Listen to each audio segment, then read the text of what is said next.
Greetings everyone, Lord Today here, and we are continuing with Professor Layton, because as a lot of you realize, there were some video quality problems with the last stream. Come to find out, it was the emulator I was using that was causing issue. And to take that a step further, one of my other emulators that I use for like the Sega, I had no idea it could stream Nintendo DS games. So I was like, you know what, I'm trying to work out as much as possible. I'm going to try booting this up, and sure enough, it runs beautifully. And as you notice, there's no hang-ups of any kind or anything. So we can finally continue with Professor Layton of the Curious Village. Instead of streaming 1 hour, it'll be a nice 3-hour stream. So, where we last left off, we got a few puzzles knocked out. We're still looking for Ramon, and we have to look for the chef guy, which is in this building. Also, in order for me to do this, I had to start the game from scratch. So, fortunately, it took, since I remembered most of the answers, about a half hour. About a half hour to go from point A to all the way to here of being point B. So, we're back on track, and I missed maybe 2 puzzles. But this also means I restocked on coins, so that's actually a good thing. So, let's go continue. Continue. I don't think I searched in here yet. Okay, there's one. Ah!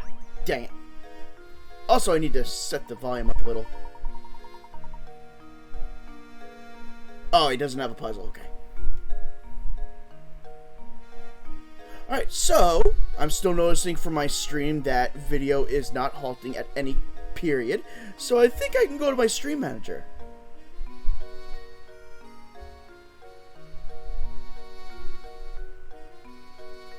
But if anything comes up, I'm sure you guys will tell me. We gotta talk to you. And I don't remember your voice. Ramon, he hasn't been around today. It looks like we've hit another dead end. Too bad you couldn't find him. He usually skips out of work and comes here to gossip and have coffee. And you know, speaking of gossip, I've heard some weird rumors from my customers lately. Recently there's been talk of some strange old man running around St. Mystere kidnapping people. A kidnapper? Who is this old man? I heard all this secondhand, so you got me there. You need to find a better source for village gossip. You might want to try your luck at the cafe. Usually you hear rumors straight from the source there. It's almost sunset now, so the cafe should be open for dinner.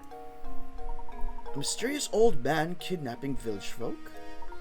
Now that's a rumor. A rumor indeed! And that is the end of chapter 3. Also, what is up with my headset? And wow, a lot of puzzles got moved over. Damn. We're gonna have to go visit them later. Professor, it's getting dark out. I'm afraid that's my cue to start closing up shop. Come by tomorrow if you get hungry. Ooh. FMV time. By the way, I hope everyone's having a nice holiday weekend so far, and are not dying from the stupidly hot humidity.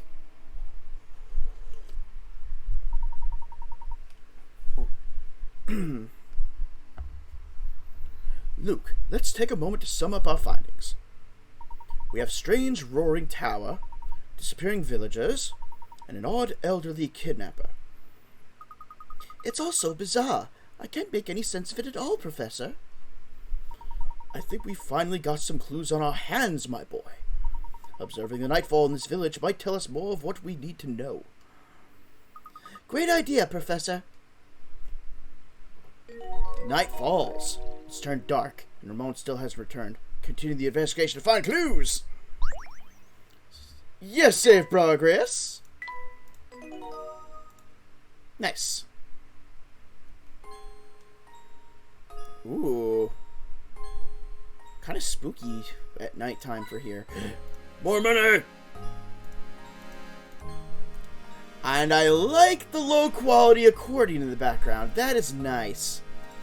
Do you have something to say?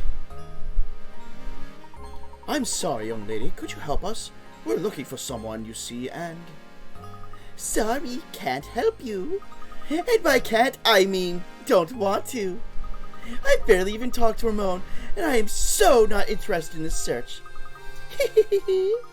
But maybe if you help me solve this puzzle, I just might, remember something. And just who do you think you are, young lady? The one with the whip, apparently, because she's cracking it. Puzzled aliens. From high in the sky, a pair of aliens observes humans using a bizarre object. Perplexed, one alien turns to the other and says, "How strange.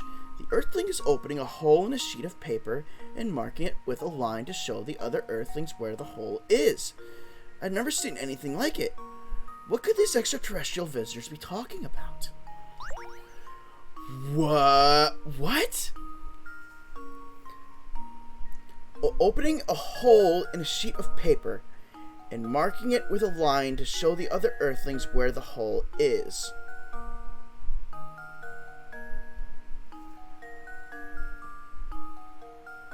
God damn it, the first puzzle of the night, and this is a goodie. A hole in a sheet of paper, marking it with a line to show the other Earthlings where the hole is.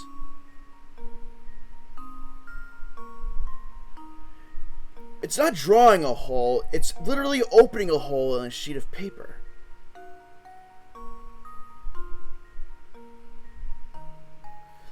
I need a hint. This is not giving me enough info. Even something as common as paper can look bizarre to someone who's never seen it before. What kind of device puts holes in paper? It must have a needle or sharp point on it. Okay. What kind of device puts holes in paper? Like a hole punch? It must have a needle or sharp point on it. I need another one. This object uses a needle to punch a hole in a sheet of paper. Then it's used to draw a solid line around the hole.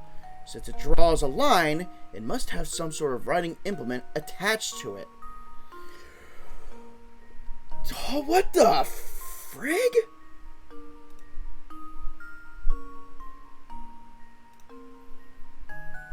It must have some sort of writing implement attached to it.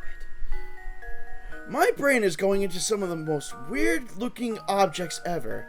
Oh, I remember a thing like that. Jet Engine, be my guest. Tell me, cause I don't know.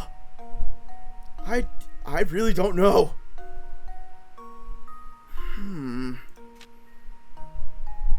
What kind of device puts holes in paper?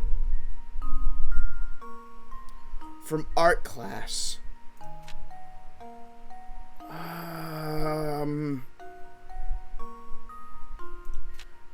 Give me another hint. It's safe to say that very few people ever use these once they grow up and join the working world. However, because of math class, a starting number of students probably have one in their bag or their desk at home. I don't quite remember what it was called. I need to look it up. Be my guest, cause, wow, this is weird.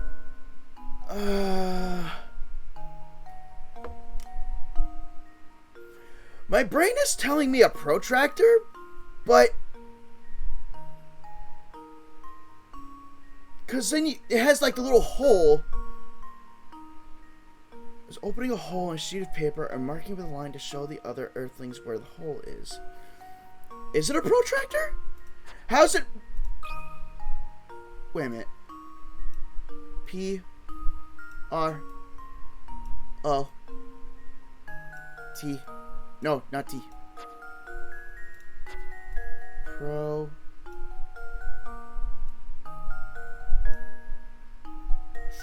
Track... No. A. What the heck? So what I'm thinking of is called a compass.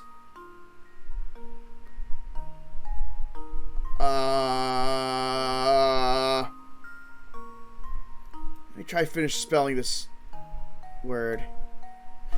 If it would even let me.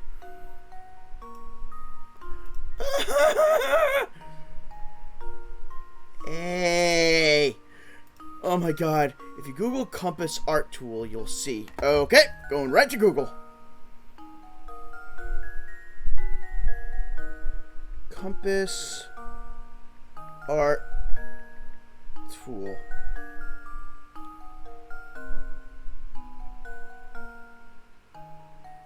Okay. Huh. Let's try this then. Let's try compass. C O M P A. Not again with the freaking A. A. Compass. Submit. I'm looking at it right now. It's got a point on one end and a pencil on the other. And that's the correct answer. Every puzzle has an answer. Nice work. When you think about it, the alien's description of a compass is pretty much spot on. Interesting how widely the perception of a single object can vary, isn't it? I am not... how can I put this? Even though I was in math class, I've never seen anything like this before. And I was in art during grade school, and I don't even recognize this. I didn't even know it was called a compass. You know, I've heard that if you aren't careful walking around St. Mystere at night, you could run into trouble. I bet Ramon wasn't being careful. What exactly do you mean? And we got a painting scrap. Nice job, Jet. Nice job. Gonna give you a round of applause for that one. Oh, I forgot he closed up. Anything here? Oh, you're here. Excuse me, so sorry to bother you again. Have you seen Ramon since we spoke last? Come, Luke, let's go. He ain't talking. He's just yawning. Man, the background music right now just makes me think you're like some Italian eatery and it's like just soothing playing.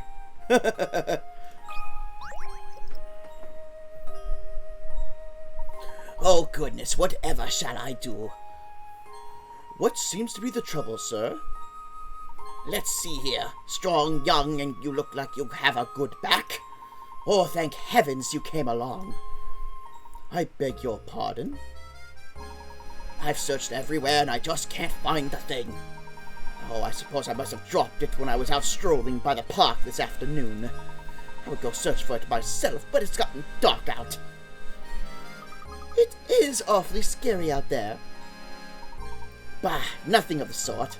It's just that, well, I'm no spring chicken anymore, and my eyes aren't as sharp as they used to be. So how about it, Sonny? Will you help me out, an old man, and go search in front of the park for me? What?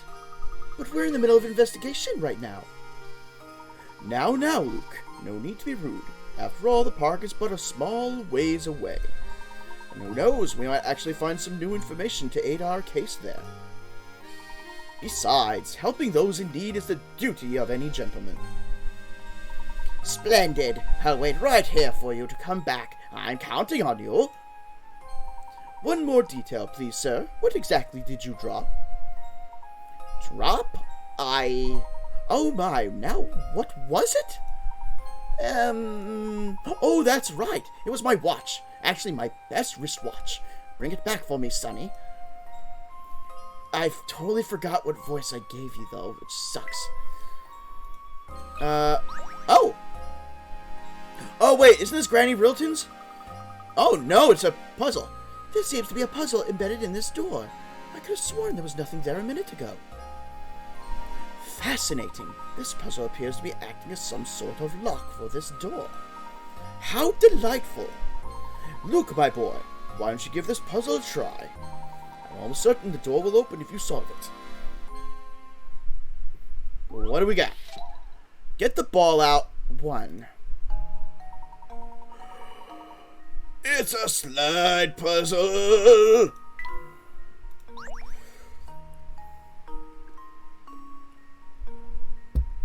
We had a few of these back in Catriel, Layton. I see they originated here, too. Alright, move that there. That there. This here. Down there. Move the ball down. That there. And done. How does this sound? Yeah! Correct. I did it! Yes! Well done! With all those blocks in the way, getting your ball to the goal was harder than you expected, wasn't it? Not really, but that was only number 1. There are probably going to be way harder ones. Very nice. The door should open right up now. Okay. It is Granny Riddleton! Whenever you know a Professor Layton game of any kind, you will always run into Granny Riddleton.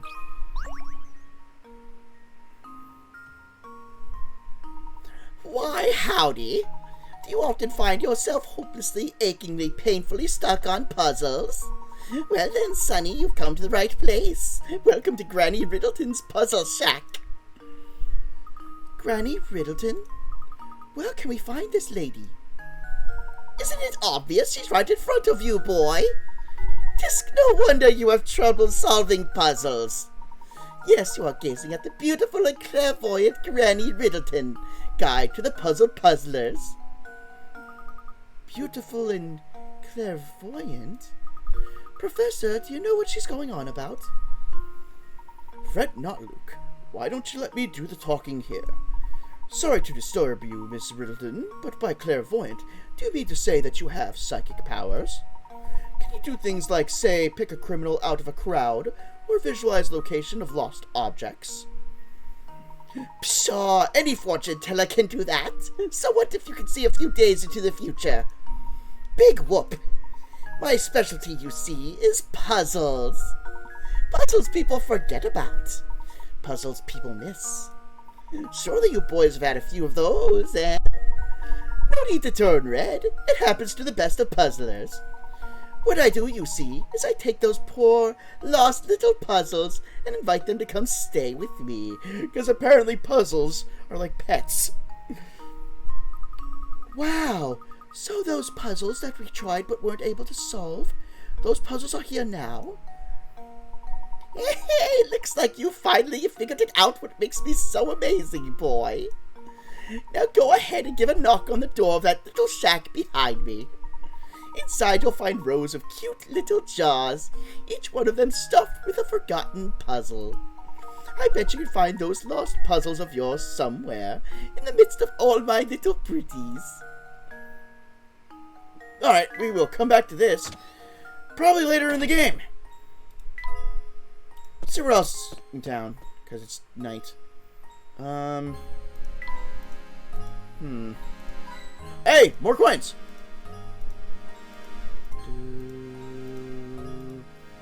I said it before, I'll say it again. I love the music.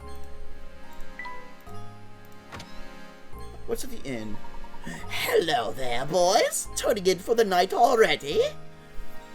Not yet, I'm afraid. We're still out surveying the town. By the way, have you seen Ramon around lately today? Ramon? That skinny man with the big purple lips? Those lips are purple? I thought they were black! No, he hasn't come by today. But you know, for all his fancy clothing, I hear he's actually quite the layabout. He's probably off idling at the cafe. Why not go check for him there? I see. If that's the case, I'd like to go to the cafe right away. Do you mind keeping the front door open a little longer? Oh, don't you worry, Professor. Another guest arrived to stay the night, and I'm setting up his room. Besides, my door is always open for a dashing gentleman such as yourself. Congratulations, you have a fan, Layton.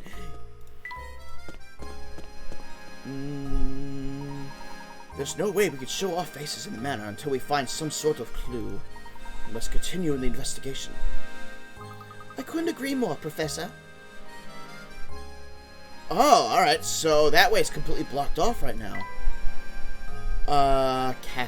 cafe. Oh, yeah. I have to find that guy's watch, because he's blocking the door. So maybe now you'll be more open to talking to me, buddy? Sleepy Sam? Or Sleepy Deke? Gerard lost something again. I think he's getting kind of slow. He's always dropping stuff. So what'd he drop this time? Let me guess, was it a wristwatch? Indeed, he did drop his wristwatch. Did you pick it up around here? Yup. Well, actually, no, because Beatrice was actually the one to find it. Thing is, it was already late when she found it, so she decided to hold on to it until morning. Go to the inn and you could probably ask her for it. I was just there! So there you go. Now that I've got your attention, could you give me a hand and solve this here puzzle? Dark places give me the widdies, but I want to solve this puzzle so bad I came out here for help. The puzzle's all about stars, see? Maybe you can make a thing of sense of this, Of course, I'd be happy to help you with it.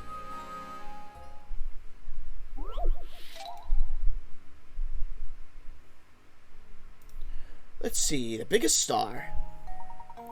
Legend has it that people used to stare up at the heavens and find images of animals or important events in the constellations. Looking up at the star-filled sky here, try to connect the 5 largest objects in space to form the largest 5-pointed star possible. Connect stars by drawing a line between them.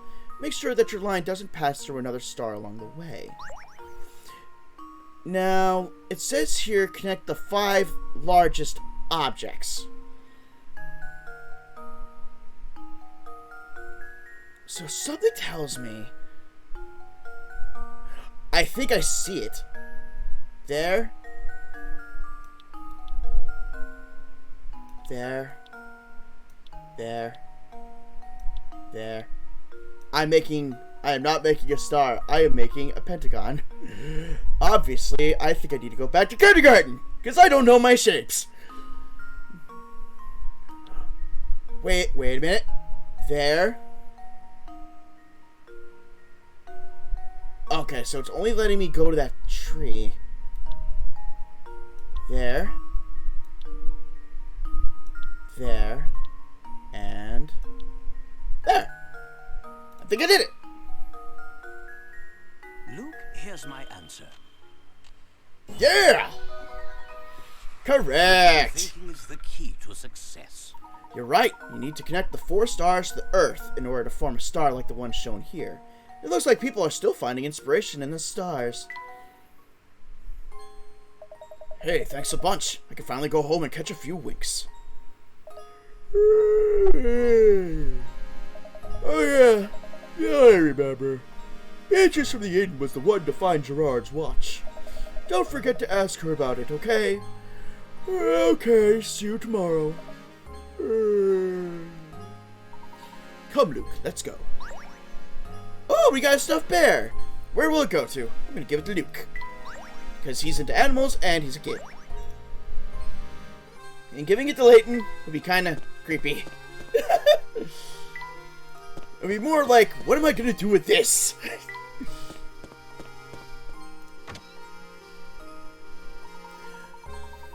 Oh, I see. They said largest objects in space, and Earth is in space. I just saw it as, like, something to touch on the ground, but I didn't think of that. Earth is definitely huge in space.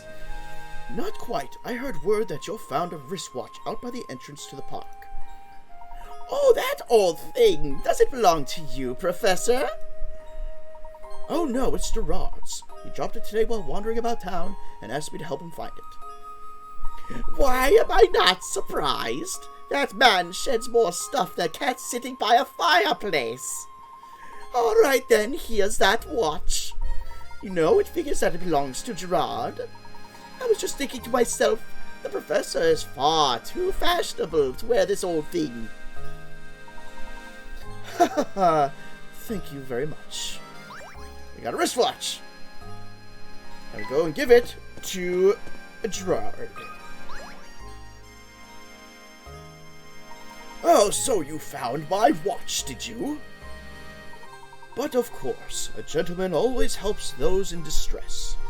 Speaking of which, we're still quite worried about Ramon's whereabouts. We should probably return to our search now. Yep, Saint Mystere is strange like that. Despite its size, it can be quite challenging to find people. Sometimes it feels like running in a darn maze. Speaking of mazes, you ever heard of this one, Sonny? But we really must be... Nope, too late. You gotta solve a puzzle. Someone shows a puzzle in your face, you ain't going anywhere. On the run. Ooh. Mysterious bandit is on the lam and trying to escape the police who are hot on his trail. His entrance into this part of town is marked with an arrow. This particular bandit follows a peculiar creed and has vowed never to go backward or turn around. Additionally, whenever he meets an intersection, he will always turn left or right. Now, as you can see from the map, this part of town has multiple exits, which are labeled A through G. Of all the exits here, which one will the bandit never be able to pass through? Okay.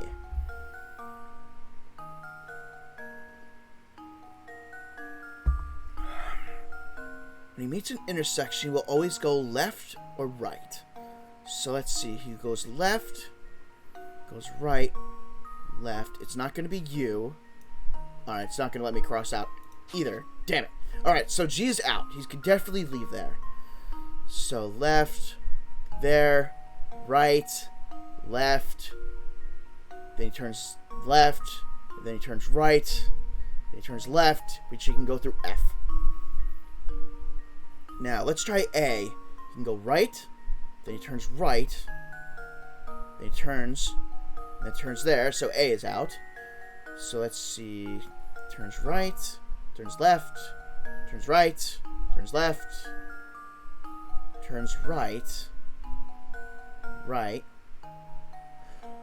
I think it's B. Because if you look at it, here, it's not an exact point of being spit out, because he's not going to be able to go straight. So yeah, if you go right here, then left, then right, then left, he turns right, because this is an intersection right here. He's going to be forced to go right or left. So let's keep B in mind. So let's see, right, left, right, left, left, right, right, left, right. Okay, he can go through C. Right. Right. Turns there. Left. Well, no. Right. Right. Right. Right. You can turn left. Go up. Left. Up for E. And then here, here, here, here, here, there.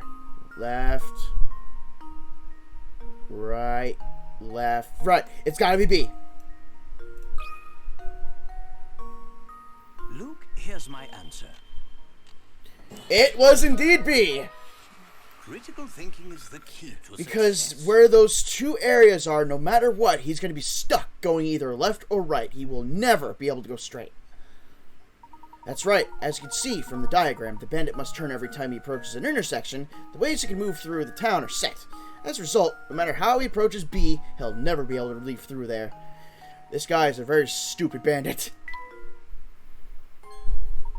You're a sharp one, Sonny. You know, if you're looking for someone, you should ask around at the inn or cafe. As you know, the inn is right by the entrance to the village. The cafe is right at the fork in the road just north of here.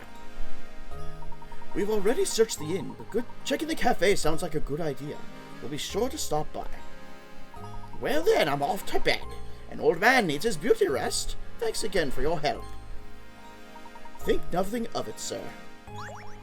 Ooh, and a cream rug. Let's go to Layton. We can finally go through here. Alright, these guys don't leave this area, do they? But first, I want to poke around a bit. Any coins? Yes! Got a coin there. Anything there? Nope. Alright, talk to the cat and mouse. Professor, there's a cat here. Aw, here, kitty, kitty, kitty. Animals are very dear to you, are they not, Luke? Well, I have just a puzzle for you then. We have enough puzzles thrust at us by the villagers. Don't go be giving us more puzzles, Professor. Cats and mice. 5 cats can catch 5 mice in 5 minutes. With that in mind, how many cats does it take to catch 100 mice in 100 minutes? It would just be 5, right? Because in another 5 minutes would be another 5. Yeah. So it's the same 5 cats. They would just be catching the same stuff over time to hit 100 mice in 100 minutes. So it's 5. Not 7. Not 71. 5. How does this sound? Yeah! Legends of Brent. Trying to get me with them trick questions, game. I shake my finger at you. 5 cats. 5 cats can catch 5 mice in 5 minutes. If the mouse hunt continues another 5 minutes, you can expect a total of 10 mice to get caught. In other words, the same 5 cats catch 10 mice in 10 minutes, and 20 mice in 20 minutes. It's simply a matter of how long the 5 cats work. And they were doing a goddamn good job. Wonderful job there, Luke. We got a painting scrap. We talked to the girl. Good evening to you, sir. It's almost my bedtime, but I've got one more puzzle for you. You want to see it? Number 49. 1,000 times. What on earth is this message getting at? The following is written on a piece of paper you picked up. Blank is 1,000 times blank. To turn this strange message into a proper sentence, all you need to do is fill in the blank with a single letter of the alphabet. But what letter could it be? You'll need to use the same letter for all 3 blanks.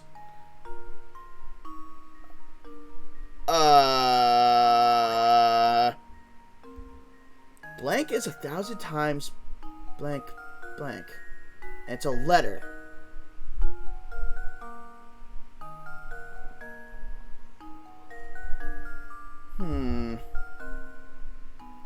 Like, I'm thinking O? Like, O is 1,000 times O. But that makes very much no sense.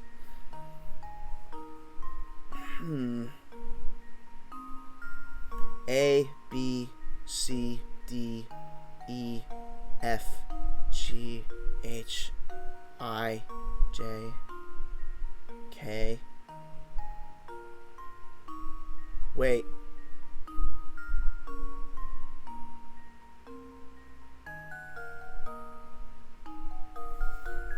What if this is like a unit of measurement? Like, centimeter is 1,000 times C, like an abbreviation. What's the abbreviation of centimeter? CM? Yes! That would work! M is 1,000 times mm. Meter is 1,000 times of a millimeter. It's gotta be M.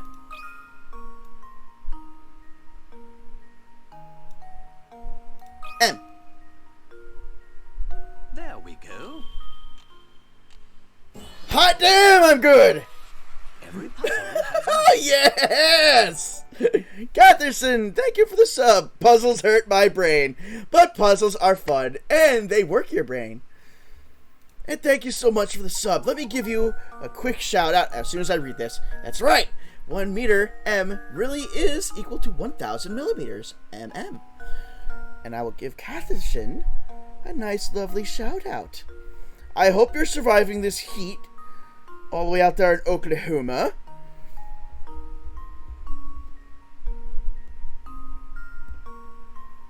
Live with Sans, right?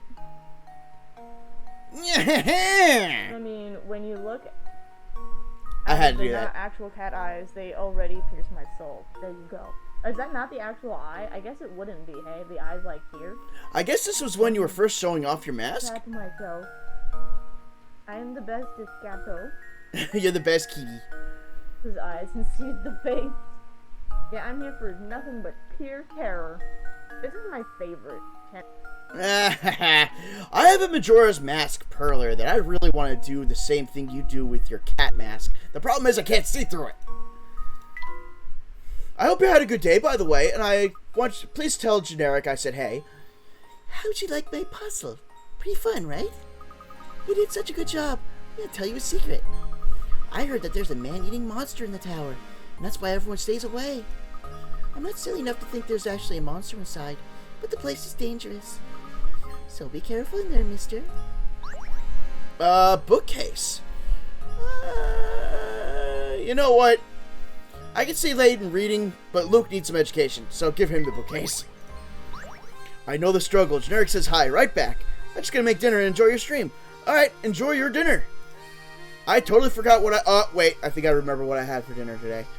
I had a blank, because now I forget. Oh my god, my memory is so horrible. So horrible! What did I eat for dinner? Now I remember. Leftover sausage. That's what I had for dinner. Leftover sausage, peppers, onions, and potatoes. Oh, I'm 34. I am not at that age to start losing brain cells. Hey, I'm looking for Ramon, are you? Yep, you're definitely looking for Ramon. So you still haven't found the guy? Listen, streets here is dangerous at night. Crazy dangerous. You can't go running all over town with a kid. Because that's dangerous. Crazy dangerous. I'm afraid I'm going to have to punish your poor judgment of the puzzle. But you'll solve it, yeah? Of course. Alright, weirdo. Puzzle number 50. OTTF? Here you have a set of small paper cards. On each card is a single letter, but one of the cards is missing its letter. What letter belongs on the blank card? Got it! 1, 2, 3, 4, 5, 6, 7, 8, 9, 10. It is F. That clicked in my head way too fast. I want an F. F. Not a Q.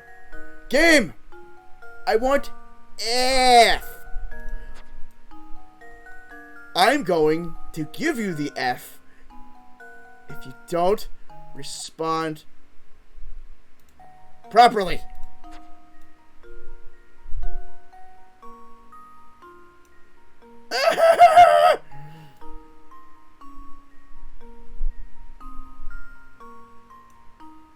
It's F, come on!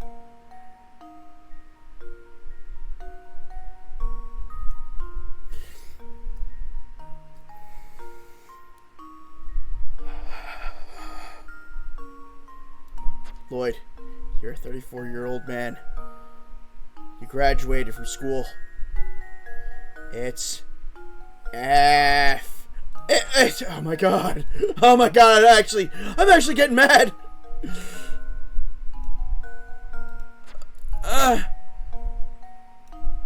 No. Come on. Please. This is hot garbage of the hottest and highest degree. It's an F. Game. Register it as an F. Can you not pick up... No, I can't pick up the pen. Because it does that.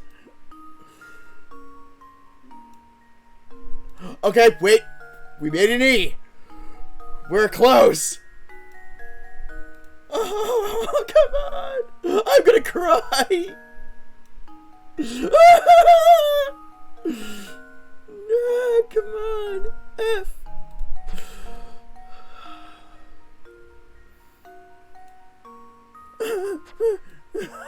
Come on. Oh my god!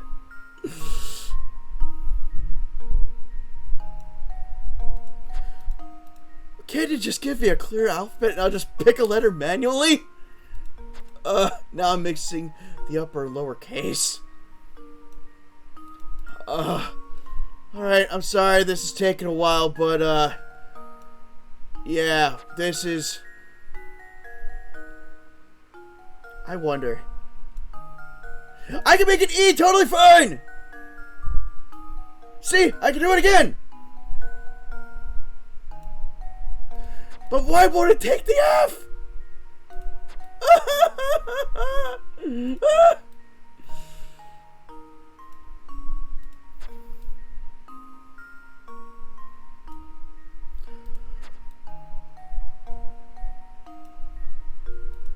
my god. How long has it been? Don't tell me we've hit the 5-minute marker of me trying to make a freaking letter. F in the chat. That's right, F in the freaking chat.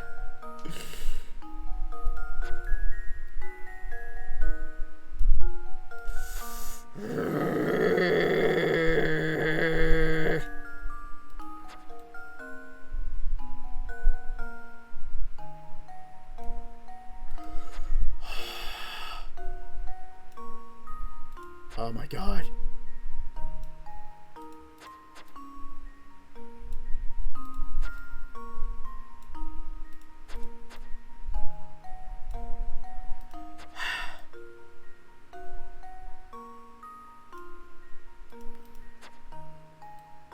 Kill me! Kill me!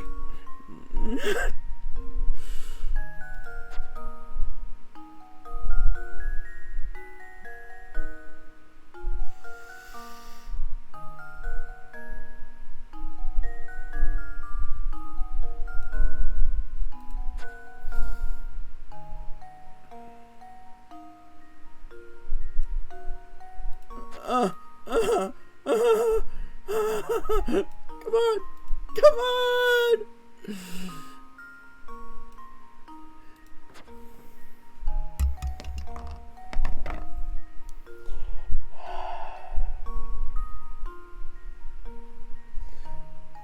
Game, why?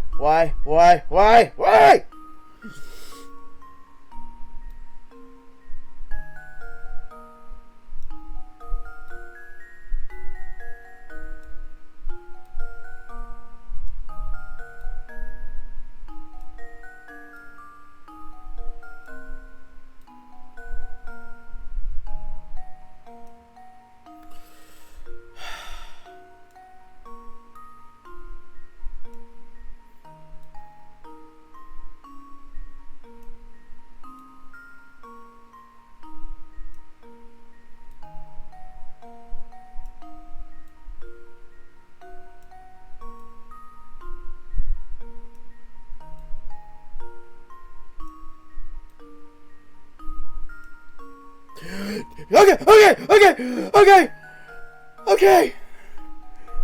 It's an F. It's finally an F.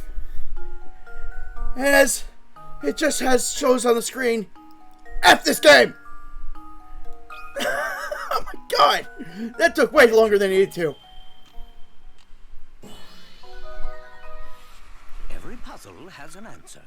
Yeah, the answer is get a freaking better letter recognition system, game. Ugh. That's right, the letters written on the paper correspond to the first letter in the numbers 1 through 10. Ah, well, looks like you solved it all right. Of course, we all knew a brainiac like you would solve it. If you're in for the cafe, it's right there. But it's way past that kid's bedtime, you know. Way past! Besides, the tower can start making noise again anytime, yeah! Trust me on this one, Professor. Go back to the inn, yeah? Yeah! Back to the inn! Bureau. You're delayed.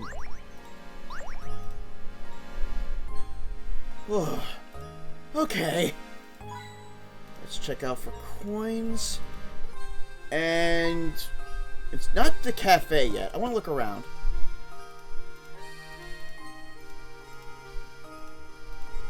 Alright, nothing. Oh! Wow! Okay. And also, I can go in here. Hello, child? I mean, you look like you're content. Whoa! Hello. Look, it's a hidden puzzle. Number 114, Tetrahedron Trial. The image below is of a tetrahedron that has been assembled so that each of its four faces lie flat. Which of the triangles should you insert in place of the question mark so that when the tetrahedron is put together, both the red and blue lines continue unbroken from one face to the next? Oh, so it's a triangle right now, but if you fold it up, it becomes a pyramid. Okay. The problem is you can actually, like, reposition these lines. The other problem is I'm very bad at converting flat to 3D in my head.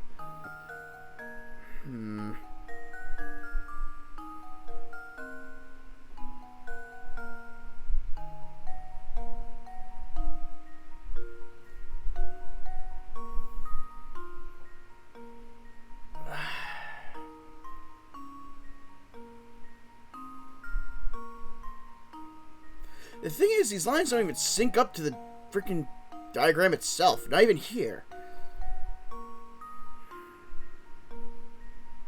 Alright. Having it move from here to here isn't gonna work too well. And I can't make any lines, which sucks.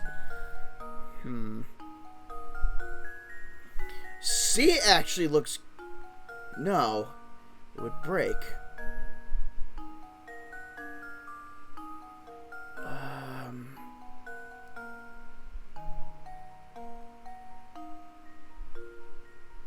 B actually looks good, because if you line it up here, the line would continue, then go around, and it would connect, I think, to over here? Vey, hi! Any more math today? Yes, there was actually quite a bit of math. And you watched me fail drawing the letter F. That was a high point of my stream so far. Right now, we're actually stuck with a hard puzzle with a very low pick rat score.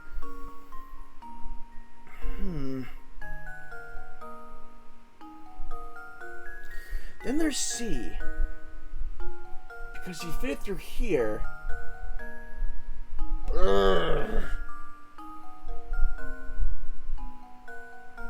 I mean, I hate to do just guess. But, again, I'm very bad when it comes to this sort of thing. Alright, so instead of it folding down, let's pretend we can fold it up. So, this flip-flops, this flops, then this would flop. This stays the same. So...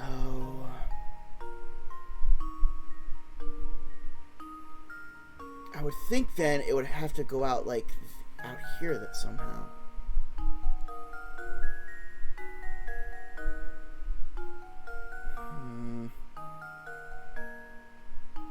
If I put this in there like that, it's automatically gonna break. There's no way.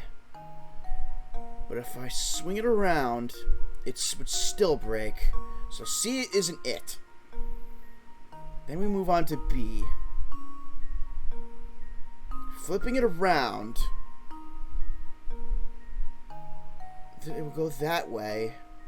And then this would line up with this. But this wouldn't line up with anything. Actually, no! It would! It would just go down. I'm gonna say B. I think I've got it. Nope, that sucked. Oh, I was sure I had it. Well, you know what? As they say, when in doubt, guess.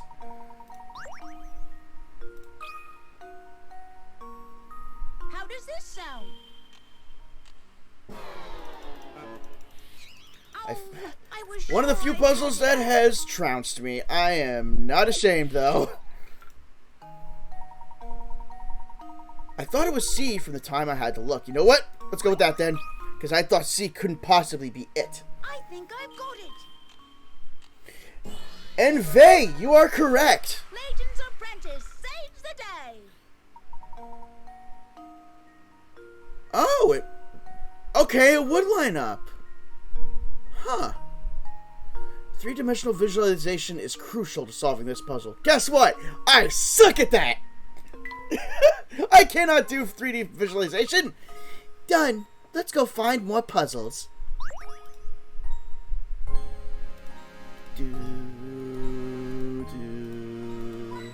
Okay, coin there. I want to click more on the table. I was counting the spaces for the triangle grid, but the lines were going over those triangles. It wasn't exactly perfectly straight on top of them. Hey, what do you want? Start the drawing so I can get back to dinner. So I suppose you haven't seen Ramon, the servant from Reinhold Manor, have you? Gobble snot, nom nom. Of course I've seen him. He's kind of hard to miss with those huge purple lips. But I haven't seen him today. Now, if you haven't noticed, I'm in the middle of important business here. Could you leave me alone now? Of course. Please excuse the interruption. As you engorge your face with chicken and apple. A magical dinner combo! You're here. What do you want, ranting man? Ah! I can't sleep because of this stupid puzzle. I've been tossing and turning for hours. I'm going to lose it for real this time if I don't figure it out. Yeah!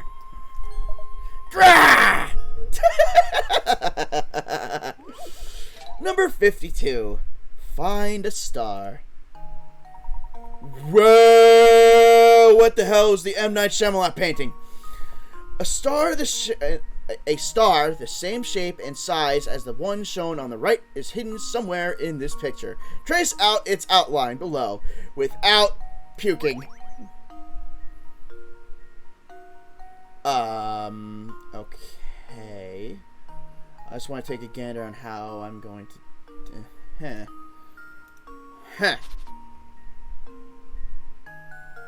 Wait a minute. Wait a minute. I just saw it.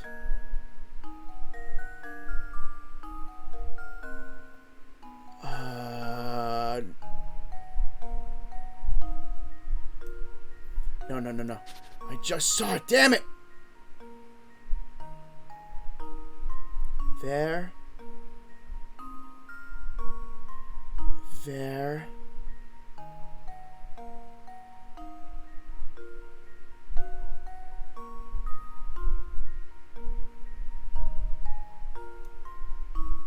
Like that?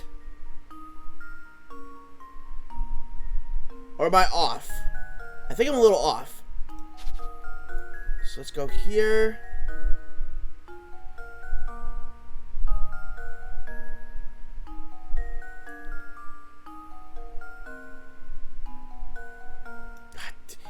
It is so particular with this. Alright, there.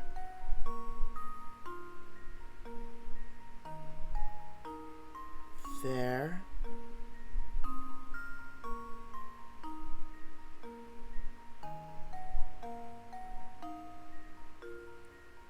There. I think that's it. Angry man. It looked better the first. How's this? Does this look good? I think we got the shape.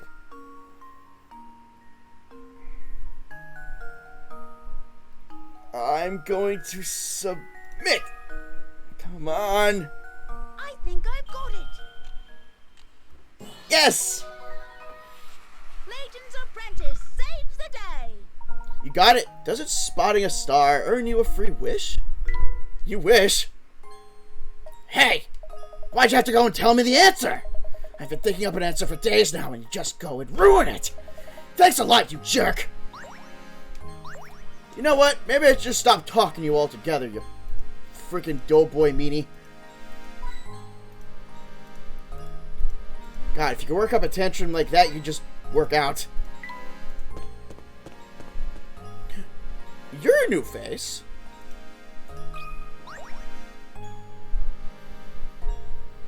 My, aren't you two of you up late playing detective? If you like solving mysteries so much, do me a favor and help me with a puzzle, would you? Number 53, Fish Thief. When you weren't looking, someone came by and gobbled up your fish dinner. Oh, forget one of them being my friends. One of them is about to be a freaking dead body. The three brothers near the scene of this dastardly crime had this to say. A, me? Oh yeah, I ate it. It was too good. Oh, it was good too. B, I saw A eat that fish right up. C, B and I didn't eat that fish. One of these three brothers is lying to you. But which one is it? Murder all three of them for coming anywhere near my fish dinner. Alright.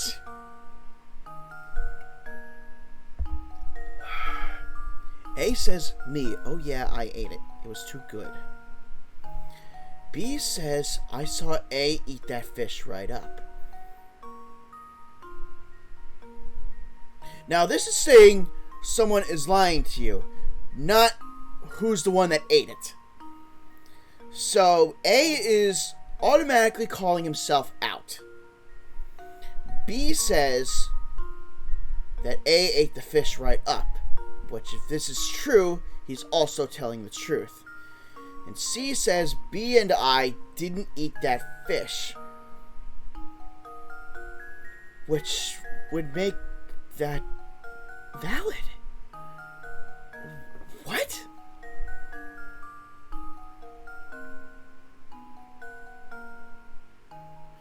B and I didn't eat that fish. Then B says I saw A eat the fish. But then A is calling himself out. What? What?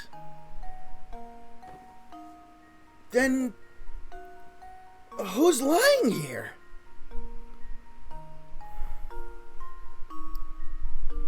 Seems like it could be B or C, which is where my brain is going because A's intentionally calling himself out.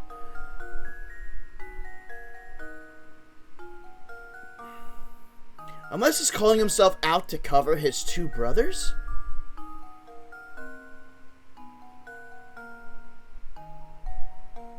But then that also would make sense, because then the two brothers would be lying.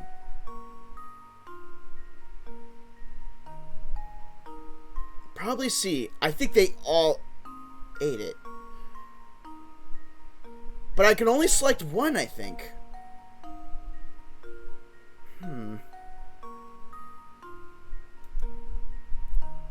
I'll try C. How does this sound?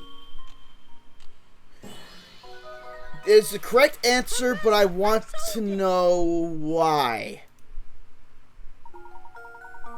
The liar here is C. A and C split your dinner and each ate half. Oh, you dingus! If B is a liar, that could mean they just didn't do it. If C is the liar, then it could mean all had a portion. Portions seem to be the key thing here. I didn't think about the fish being divided. I thought the fish being ate as a whole. The answer becomes clear when you realize that if A is lying, B must be lying as well. The same thing happens when you assume that B is a liar. Therefore, the only possible answer is that C is lying. A scenario that only works if C actually did eat some of the fish. Which again, did not know the fish could be split apart. Well, you took care of that one in a hurry, didn't you? And here I thought that you were just another well-dressed city slicker. You showed me. Well, I believe one good turn deserves another, so why not let me take a look at your fortune? Oh, this isn't good. I see a series of inauspicious events occurring during your stay in St. Mystere. Watch your step. Television. Luke. I can't imagine Leighton being a freaking TV watcher.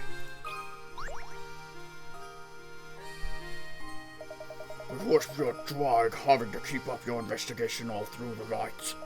How about a puzzle break to take the edge off? I've got just a puzzle for a night like this. Trying to get him to, like, talk with a beard. Kind of weird. Monster. Oh no, the town is in grave peril. As you read this, a fearsome monster is launching an attack on St. Mystere. Ward off the beast by stabbing it in the eye. And for goodness sake, hurry!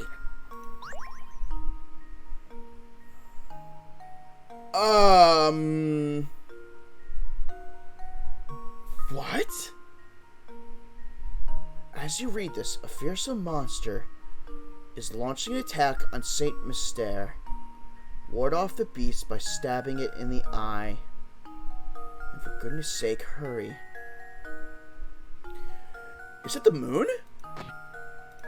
Like, the moon? Because it's like an eye looking on the town of St. Mystere. Stab it! Ah! Well, here's my guess. Yeah, kill that moon! Well done! It seems the fiend was hiding in the night sky. You certainly gave it what for, and screwed up the entire planet's ocean currents. you sure devour that puzzle? Seeing as it's getting late, I should warn you both about the kidnapper that's been sneaking about town. Make sure you don't get snatched up walking around St. Mystere. That'd be a grade A shame. Found a painting scrap. Monster. Alright, now we can go to the cafe. Oh, one new guy, one regular guy. I didn't realize you were playing Majora's Mask. That's a game I want to stream here, is Majora's Mask, actually. But I would really love to have the 3DS one, which I do own, but I have no way to stream it. We found a puzzle. Professor, there's a puzzle hidden over here. Because I like what a bunch of the 3DS improvements did over the regular. How many glasses? Ooh. On the top row of the picture shown below, you have 3 cups of juice, followed by 3 empty cups. Your objective is to change things around, so that the cups are arranged as shown in the bottom row of the picture. Assuming you can only move 1 cup at a time, and that all rearrangement has to be done by hand, how many cups do we have to pick up?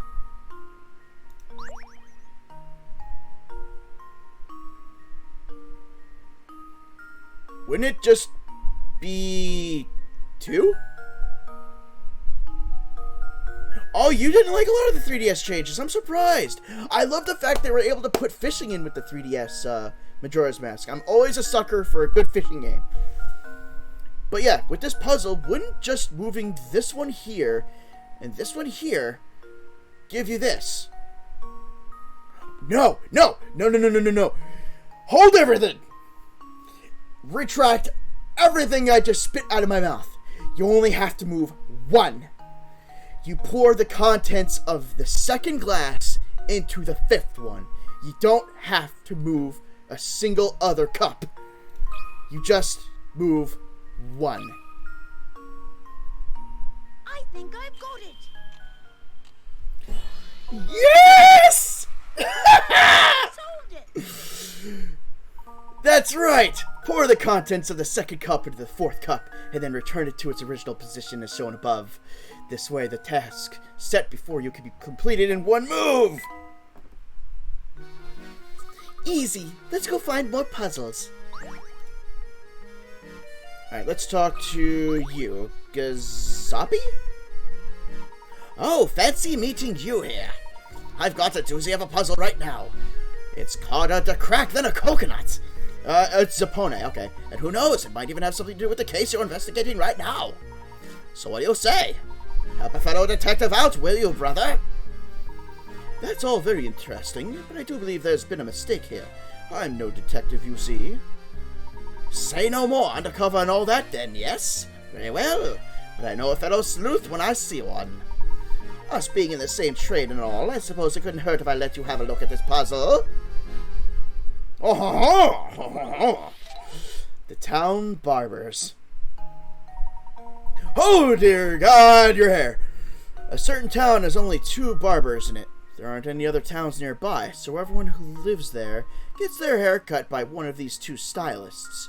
Looking at these 2 fine gentlemen, which one should you go for a haircut? Massive trick question. It would be A, because B would have given him the haircut, and he would have given him the haircut. So it is A. A barber never gives themselves a haircut. Well, here's my guess. Legends of Come on! That's right, everyone in the village gets their hair cut by one of these 2 barbers. This includes the 2 barbers themselves, because people don't usually cut their own hair. The stylist with the butchered haircut is probably the more skilled of the 2. Ho-ho, you've done it! You've solved that monster of a riddle. Please, more like a tadpole. Simply astounding. Even I couldn't do it. Then you must be a moron! Oh, it wasn't that difficult.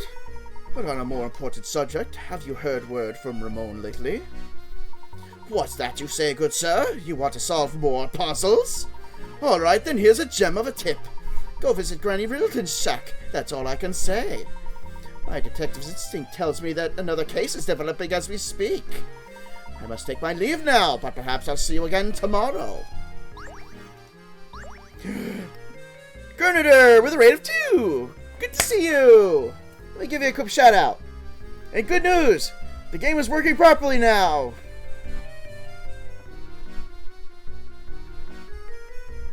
And Vase says he cuts his own hair. I would love to see that. Unless you're completely bald. Then that's kind of cheating.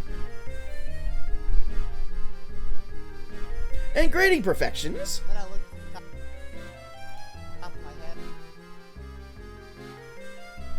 And I was like, I am kind of bald, see? I'm already fucking bald. Hey, so that means you can give yourself a haircut too. You know, I've always wondered what it was like to have, like, either really short hair to be, like, completely bald. Wow, what a perfect clip for a barber puzzle we just solved. Right, picture. Some excellent timing. I imagine that. Man, it must be like so good during summer though, to have short hair. Alright, now we gotta talk to this staunch man. Ho there! I've never seen your mug in here before. What'll it be, pal? Oh, I'm not ordering anything. I actually just came by to inquire about a certain matter. Not here for a special item, huh? Well, what do you want to know? No one has seen or heard from Ramon, the servant at Reinhold Manor, since this afternoon. We've looked about everywhere to no avail. It's like he just vanished from St. Mystere. While talking with Crowton earlier, he mentioned a strange old man who's said to lurk around the village. Do you perchance know anything about such an individual? An old man. Oh, right, that old rumor. So you have heard of him before? If you have any information, anything at all, please share it with us. You're not from here, are you? Thing is, I can't have you spreading crazy rumors about St. Mystere to the outside world, can I now? Of course, if you're a puzzle lover, then maybe, just maybe, I could find it in me to trust you. Whoa, I see you've solved 30 puzzles. Alright then, here's an earful for you. I know a fellow who swears up and down that he saw a strange old geezer skittering about town. The fellow I know is Prosciutto. He's a wee one, but he's got the appetite of a wolverine. I think we've seen him. Do you know where we might find this Prosciutto? Can't say for sure, but at this hour, well, he's probably at home snacking on something. His house is on the road that winds up north from here. Why don't you go and pay that walking ice box a visit? Gladly! Because we just solved this puzzle a little while ago. Hello, Sir Munchlot. Hey, what do you want? Start drawing so I can get back to my dinner. I heard from a fellow at the cafe that you witnessed a strange old man prowling about town. Could I ask you for a more detailed account of what you saw? Okay. I think it was something like 4 days ago. I was on my way home from the market when I saw this creepy guy sneaking around. So I took a closer look, right? I wanted to make sure he didn't get clean out the butcher before I got there. Up close, there was some spooky old guy with a huge sack. I yelled at him, but the geezer just bolted. I was all like, man, look at Gramps Buster move! I think that weirdo is in the one who's been kidnapping people. If you gotta be out at night, watch yourself. You hear? Interesting. Now, prosciutto is delicious. Yes, it is. But prosciutto is very expensive. I am not paying $12 a pound or $15 a pound for some prosciutto.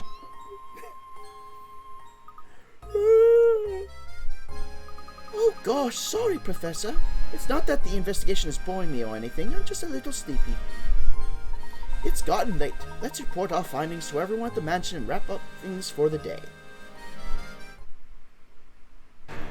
Whoa! Murder! Professor, look over there!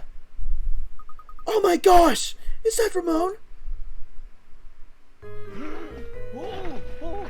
Luke, sir, hold it there. Right behind you. Holy crap!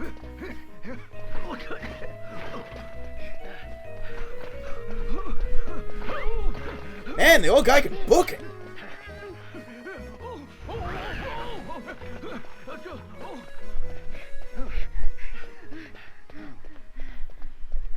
Jeez Louise.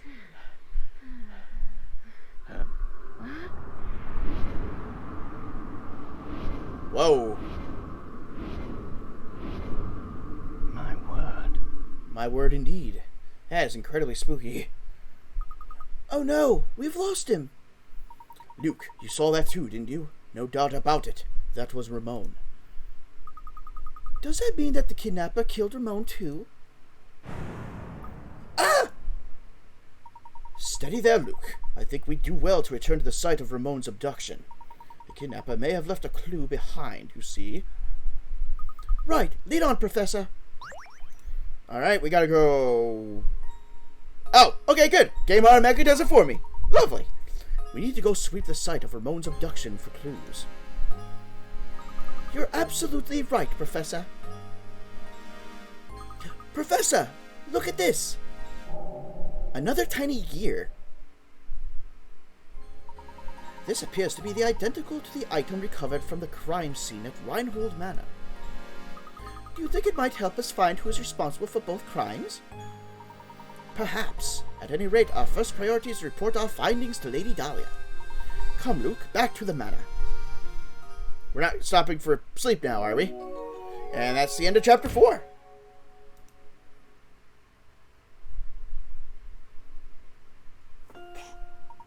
After witnessing Ramon's abduction, the professor and Luke return to the manor to report their findings. We have urgent news. Ramon has been abducted. What? Who? How? I must inform Madame at once. Madame, something terrible has happened. So are you saying that Ramon has been involved in some kind of foul play? No, we can't be sure of that yet. However, time is of the essence. We must organize a search to locate him post-haste. Mr. Layton, what's the meaning of all this? Why do you insist on whipping the town up into a frenzy? The situation has changed recently, Inspector. We saw Ramon being abducted in town. I'm afraid you may have a serial murder case on your hands. You must rally the people of St. Mystère and organize a search. Mr. Layton, last time I checked, this was my case, not yours. It's too late to start looking tonight. We'll organize a search first thing in the morning. We've no time to debate whether or not to wake a few sleepy villagers. While we sit here bickering, poor Ramon may already be... Everyone, your attention, please! Honestly, Matthew, can't you see we're busy right now? What is it? My sincerest apologies, madam, but it's Ramon. He's returned. Returned? But... he's back. Yes, after the professor honored us with a visit, I went to the market to do some shopping. Why do you ask? Just what is going on here? There you have it, Layton. Now will you finally leave the detective work to the detective? But we saw it. We saw it happen right before our eyes. Ramon, didn't you remember any of this? That's enough, Luke. Yeah, what the heck? But, no, he was... I must apologize, Inspector Chelmy. It was dark out, and it seems that I was mistaken in what I saw. Now, if you'll excuse us, it's been a very long day. I do believe we could all use a little rest. I certainly agree. The last thing I need is some drowsy scholar creating a panic in the village. Well, good night to you all then. Hey! Sir, loads of fun. No matter how I try, I just can't seem to find that special someone. Tell me, Professor, what does an eligible bachelor like myself have to do to find a girl? I had an epiphany the other day. I think the reason I'm alone is because I can't solve this puzzle. Oh, how I tried to solve it. But no matter how many nights I spend pondering it, the answer eludes me. Please help me, Professor. I don't want to spend the rest of my life talking to my stuffed animals. Well, I believe that is a giant red flag for why no one wants to date you. Jeez, I mean, I have Pokemon plushies and all that, but I don't talk to them. Make a rectangle. If you want to cut the piece of paper shown in diagram 1 into 2 pieces, and then reassemble them to form a rectangle, all you have to do is cut the paper as shown in diagram 2. However, in order to assemble the pieces as shown in diagram 2, you need to flip one of the pieces over before putting them together. Where should you cut the paper if you want to turn the paper in diagram 1 into a rectangle without flipping either of your 2 pieces?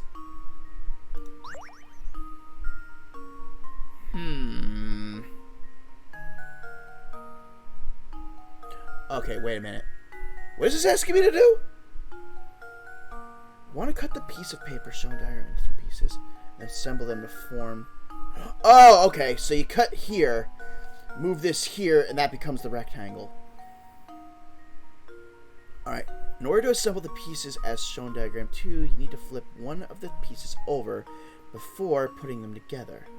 Where should you cut the paper if you want to turn the paper in diagram 1 into a rectangle without flipping either of your 2 pieces? Can I do... Alright, diagonal? It will not let me cut diagonal. And this is already showing for the first description, not for the second.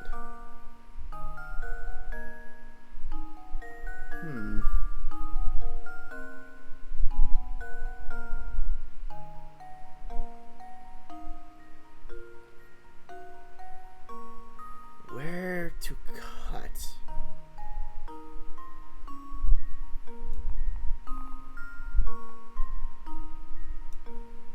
There? Because if I cut here, I can just shift this over, spelunk it right in, and that would make the rectangle. I'll try that. That should do it. Yes!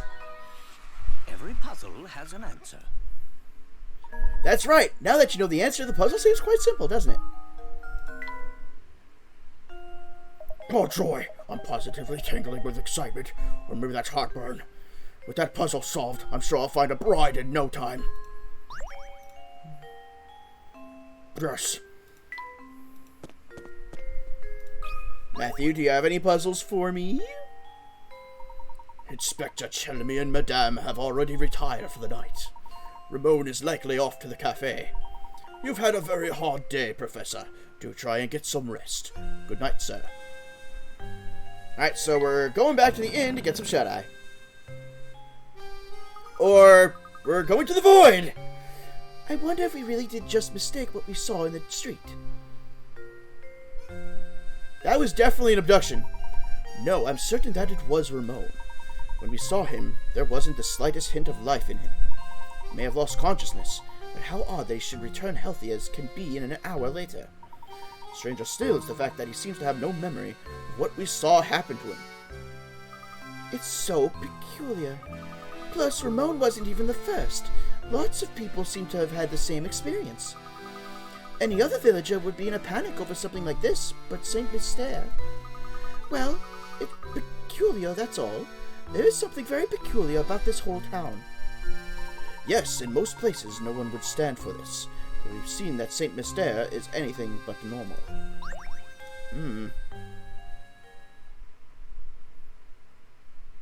Fast travel? Maybe? Oh, yep! It's a brand new day!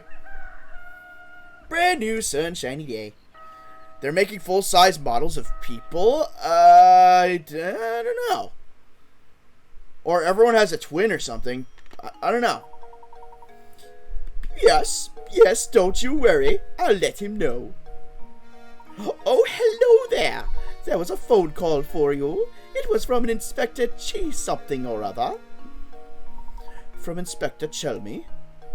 He just kept saying that it was urgent and that you should meet him at Reinhold Manor at once. He probably wants to talk about what happened yesterday. Maybe so. We won't know until we get there, though. Come, Luke. Alright. We gotta hoof it. Oh, no, we're not hoofing just yet. Scarf and Station is here.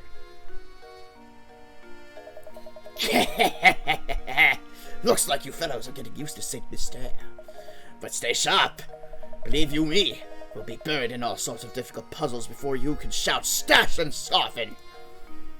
By now I'm sure you've realized that you could retry the puzzles you failed to solve, eh?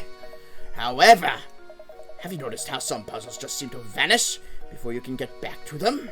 That's right. You see, that's the only way things that... Blah, blah. You see, that's the way it is with some things in life. Once they're gone, they're gone. For good! But rest at ease, you two. Those puzzles you thought had vanished have merely moved elsewhere. You must seek out Granny Riddleton's shack. It's a strange old building, so it should be easy enough to spot. But don't get sloppy just because you know how to retry puzzles now. There's no honor in laziness. Now that you've got the lowdown of puzzles in town, let me throw a puzzle your way to keep you sharp. Puzzle number 56, The Lazy Guard.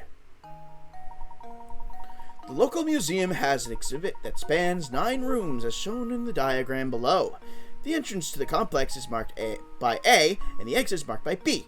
The security guard on duty is a bit of a loafer and wants to walk each room of the exhibit while turning as few times as possible. What is the fewest number of turns he can make while still visiting every room? As an example, the diagram below shows a course that involves 6 turns. Alright, so that's his... Alright, first room, second... First turn, second turn, third turn, fourth turn... Wait. First turn's here, second turn's here, third turn here, fourth turn here, fifth turn here, sixth turn here. Okay.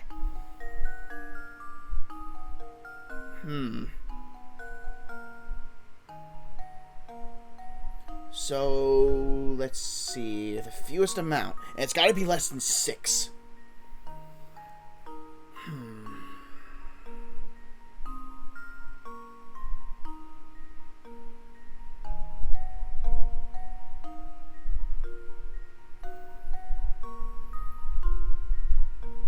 Is there any way I could finagle a diagonal line? Like, from here, can I go diagonally here? So technically, that would be 1 turn. And that would get me through this room, this room, this room, and this room. And this one would be 2.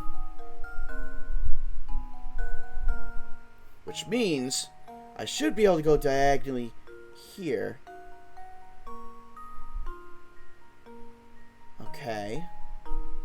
So that would technically be 1 turn, yes? Then up would be 2nd turn. Then going through here would be 3. It would be 3 turns. If that's how... If diagonals are a thing, it should be 3. Luke, here's my answer. No? Frankly, I'm Give ashamed. it another shot. The puzzle shows you an example on purpose. Sometimes seeing an example keeps people from thinking creatively. Don't get stuck in a rut. Unless they don't count diagonal as a turn. Alright, so let's not count that as a turn. So go down diagonally like this. So a turn would be 1... Alright, so starting point won't be a turn, so it would technically then be 2. Alright, so let's try 2. Luke, here's my answer. There we go! That's what I was screwing up with. I counted the first start. Yes! That's right, if the security guard takes a path like the one shown above, he can just finish his patrol of all 9 rooms just 2 turns. Since the example shows the guard turning right angles to go from room to room, it's easy to assume that your solution works the same way, even though that's not the case. I accidentally counted this one. If I just counted the turn here and here, it would have been 2, and I could have gotten it the first go. Now that's what I'd like to see. Seems the training I've been giving you has paid off. No need to thank me. Anywho, I'll be seeing you around. A desk. Give it a look. After all, he's got to have, like, school or something. Alright. Talk to the people of town, see if I get more puzzles. Hey, Professor. Looking busy as usual, yep. Oh, I've got this puzzle I just can't figure out on my own here. Can you lend me your thinking cap? That hat he's wearing is definitely not a cap. Cut which one? Ooh. Below are 6 linked rings. They may look like a tangled mess, but there's one ring that, if cut away, would leave the remaining 5 rings connected end to end in a long chain. Which one must you cut in order to make the chain? Choose one ring from the selection. It would make a chain.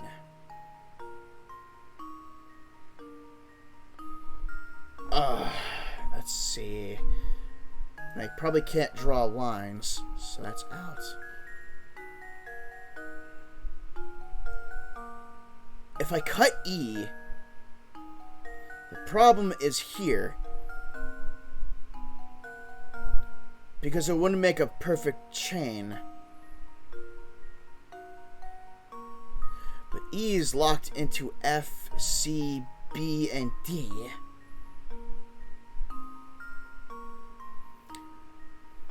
And cutting D won't work.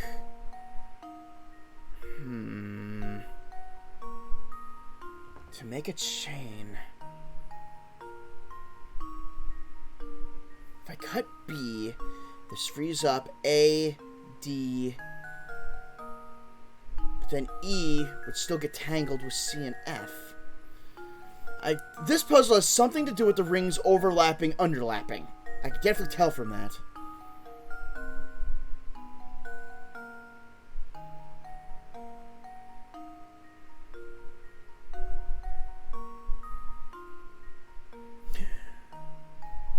So if I do cut E then, this is lap fine, this is lap fine, this is lap fine. But the problem there is here.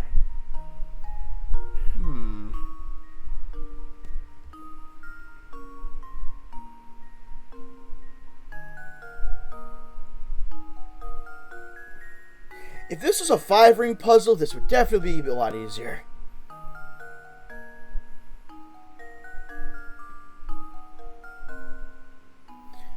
My brain is telling me it's either E or D. Because if I minus these 2 out, everything here links in a perfect chain. So you know what? I'm going to go with my gut. I'm going to say E. Come on, gut, oh family! You failed me! Curse you, gut! I'd punch you if I didn't want to hawk up my dinner. So maybe it's D? D? Maybe? Please? Luke, here's my answer. Be one of the 2? Okay, so it was me with picking the wrong one. Puzzle has an answer. Thank you, Gernerder, for that. That was pretty much how that went. Good job. If you examine the connections for each ring, the answer is surprisingly easy, isn't it? No! No, it is not. Because it still looks wrong to me.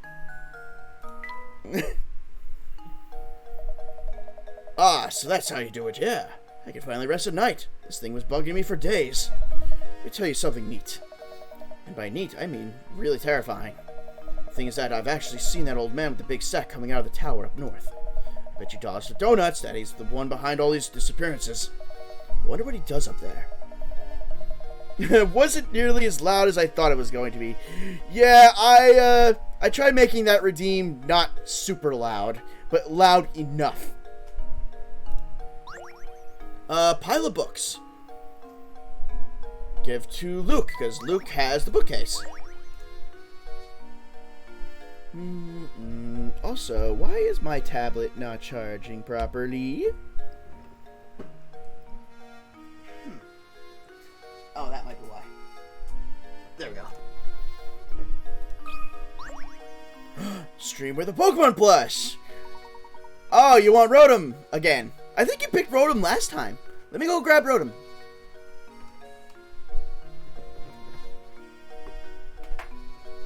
Where did I put him? There you are.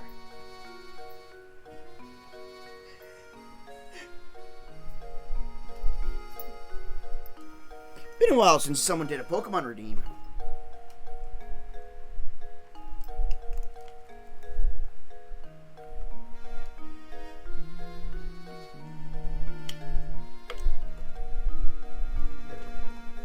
There we go. Hope you like the fun, Rotom. Still no luck finding the villain? What an odd world we live in. Well, you know what they say, truth is stranger than fiction.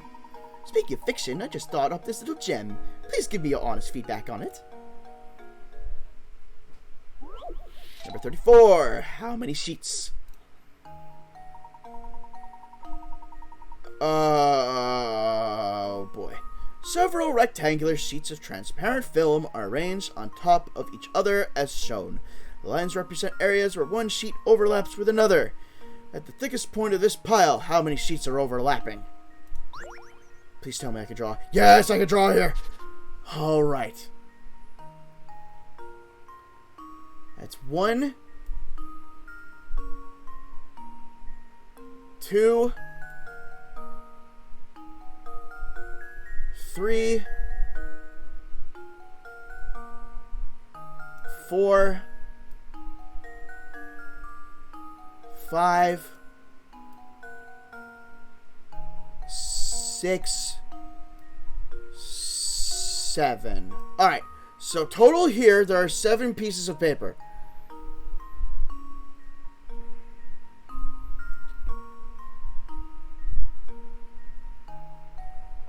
At the thickest point of this pile, how many sheets are overlapping? So the thickest point would be right in the middle here. So that would be 1,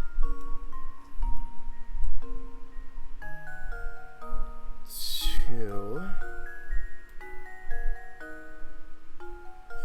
3,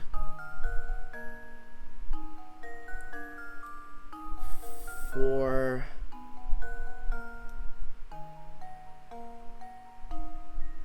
This one, I guess, would make it 5.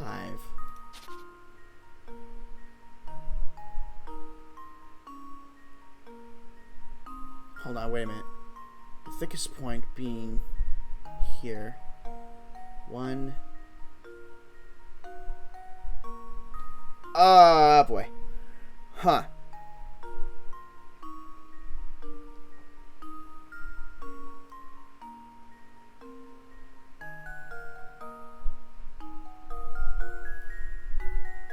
Yeah, because they all have to be the same size, right?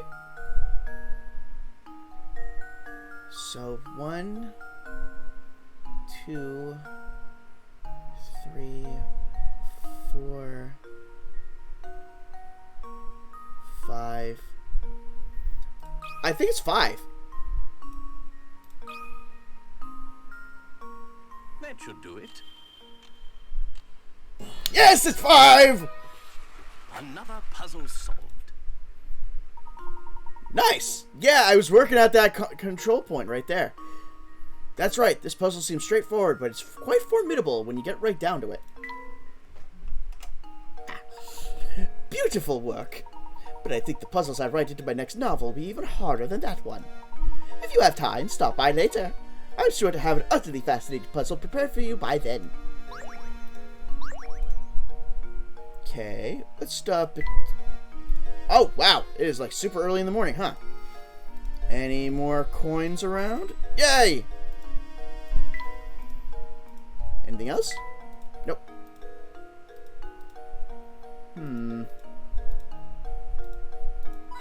Hey, another coin. Nice. Alright, we gotta go to the manor. What is this? What's that on the ground? It looks like a scrap of notepaper. What's it say, Luke? Well, let's see here. Ahem. It's just terrible. Lady Violet has an awful case of the flu and hasn't left her bed for days. I'm no doctor, so I can't think of any way to help her. Oh, what to do? What to do? Lady Violet? Oh, this journal must be talking about Baron Reinhold's first wife. My heart is heavy as I write these words. The loss of his wife has completely crushed the boss. If only there was something I could do to help. He walks around looking like he's had the wind knocked out of him. Ooh. And that's the end. Gosh, whoever wrote this must have cared an awful lot for the Baron and his family. That thing did not look like a piece of paper. It looked like a freaking gold nugget thing. Hey there, Professor. I bet you're here to solve my puzzle. I'm right, aren't I? Yeah, of course I'm right. Of course, of course. The longest path. Wow, this one's 50. Two boys are playing a game in which the goal is to take the longest route possible from point A to point B, as shown on the map below. The only rule is that no section of road can be traversed more than once. What course should they take in order to cover the longest distance possible between point A and point B? No section of road. Oh, this is like that ABCD puzzle from last stream, isn't it? And that's automatically wrong, because I'm missing a section here. Alright, down that way. No. Gotta follow. No, and that's... I wonder if this is a situation where working backwards might be best.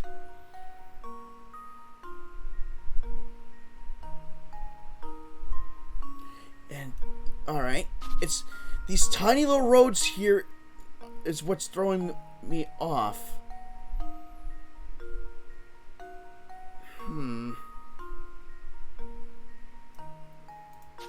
Oh wait, I don't have to cover all the road, just the longest way. It doesn't say you have to traverse all sections though, right? Yeah, I just came across that. It just has to be the longest one possible.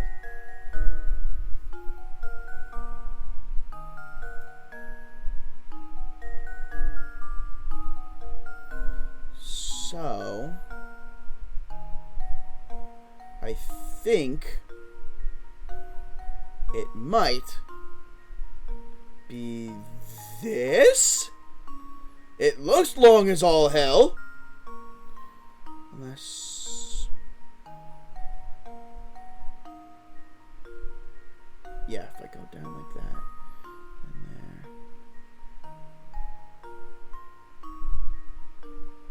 You know what? Wait a minute.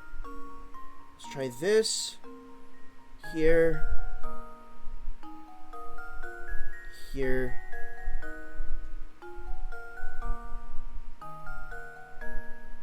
No, I like my other one better.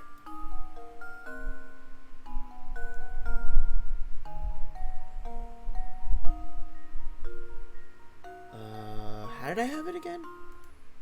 No. No.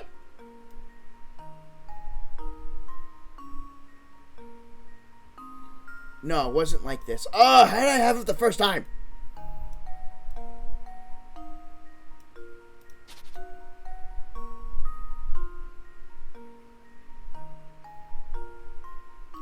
I think it was like this? Try that. That should do it. No, there's an even longer way. I suppose I thought Try to cover as many of the roads as possible. In the example above, it appears that the boy who walked the green path covered quite a bit of distance. However, shown by the dotted lines, the roads this boy passed up on his way to point B add up to quite a distance. Alright, it's nice they show me a diagram. That's good. Ah, I took away 5 points.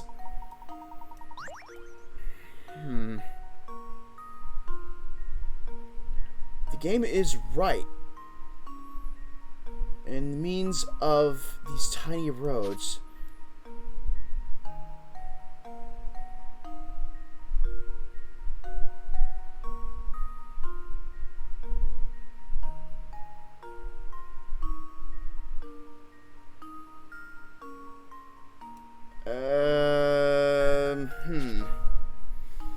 Alright, again, I think I'm going to try working backwards.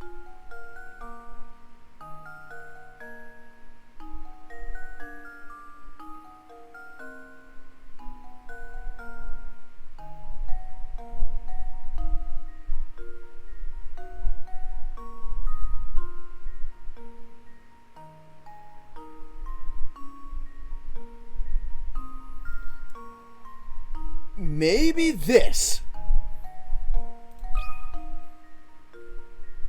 Luke, here's my answer. No! Oh, how embarrassing. This is hard! And now it's 40 out of 50. Well, it's not going to decrease anymore, but I'm determined to get this right.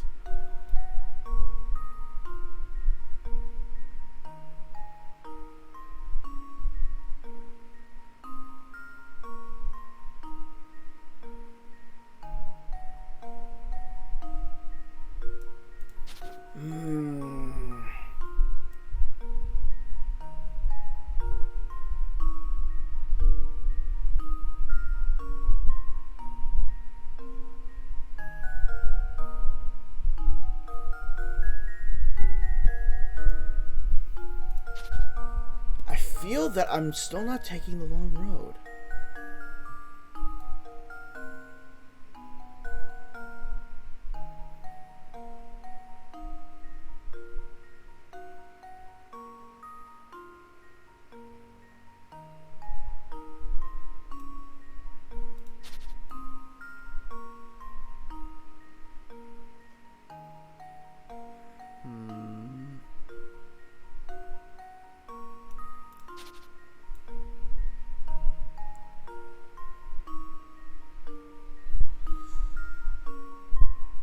I encourage everyone to try, who's here right now, to try this puzzle too, because wow, this is hard.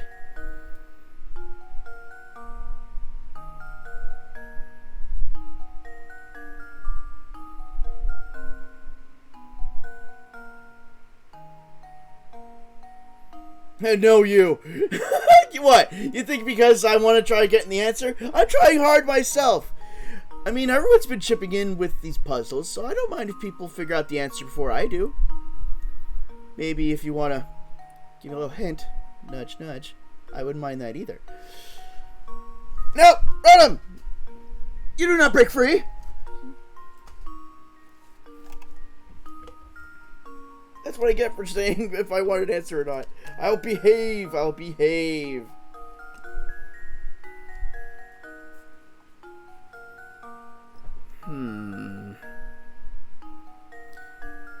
Yeah, it's trial and error because there's nothing to indicate a solvable answer right off the get-go.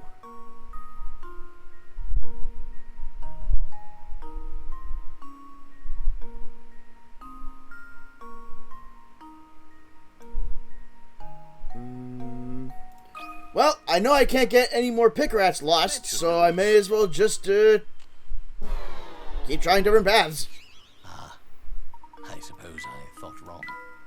You're about to be thinking long a lot.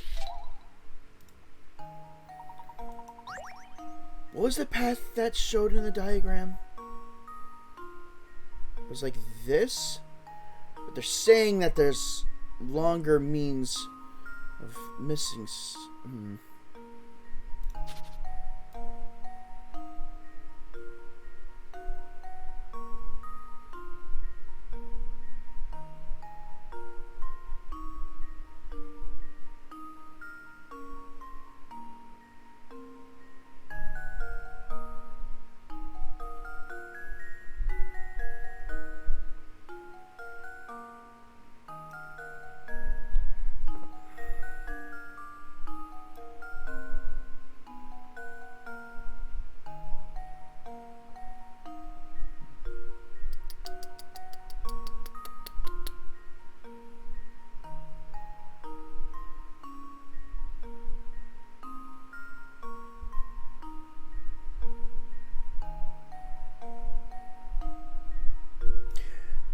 This looks good.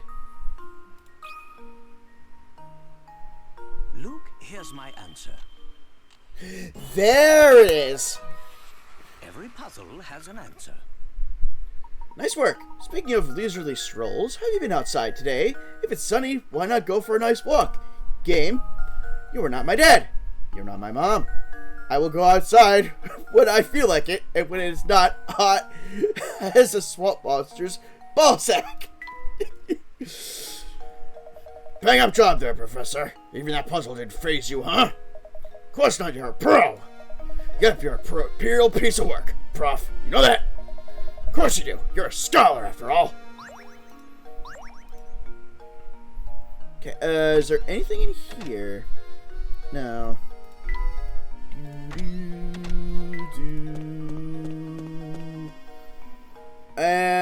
No Ramon out here.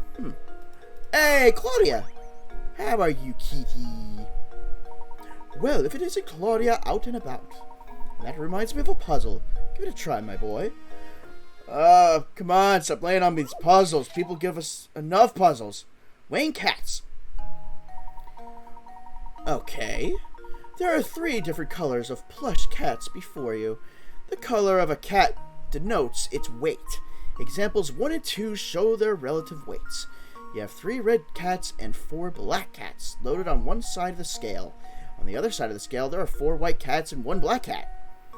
Given the setup, will the scale tip left, tip right, or stay level?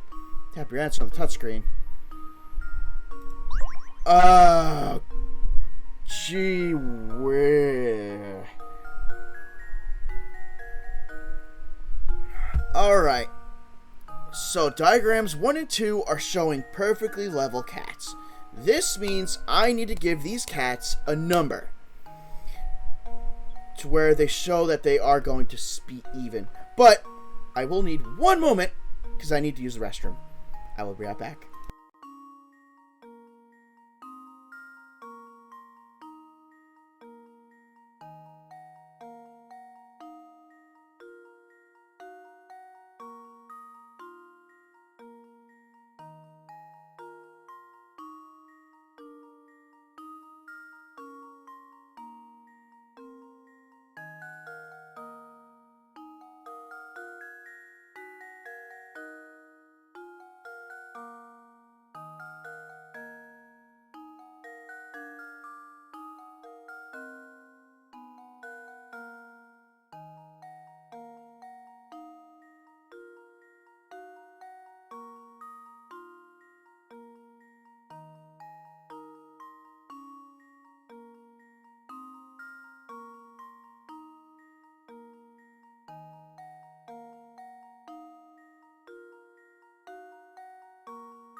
And I am back. Right, come on.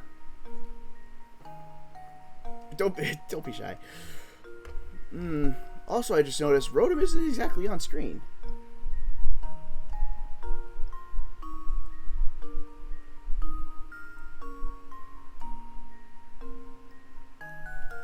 There we go. Now Rotom's got his screen time.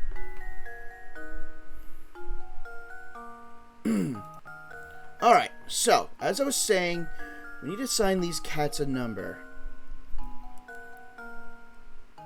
Like, there's an even amount here, an even amount here, which is going to have to equal... It's going to have to equal.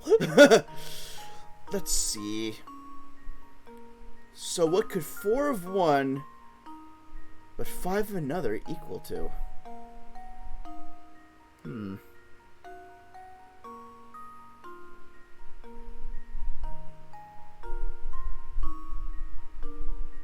I wonder if you could do things in, like, points, like 0.5?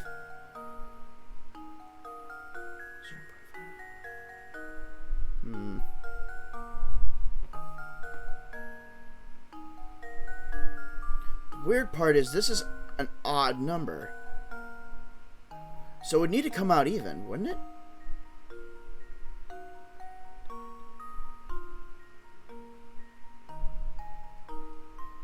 Okay. Let's say these are 2. And let's say these are 2.25. 4 2.25s becomes 10. And 5 2s become 10. So that would mean a 2.5, 2 and 2 becomes 2.5. I need to write this down before I lose track. Ah, there we go. Sticky pad. Alright. White cat equals 2.5. Black cat equals 2. Now we need to figure out what the reds are going to turn into. So this side here, 2.5 plus 2 plus 2. That becomes 6.5. So this begs the question what these are going to be. What's 1.75 times 3? 21, 22. Makes it short by a considerable amount. These pink slippers! Good to see you! We're solving a weight puzzle right now. And I'm kind of doing a lot of trial and error with math.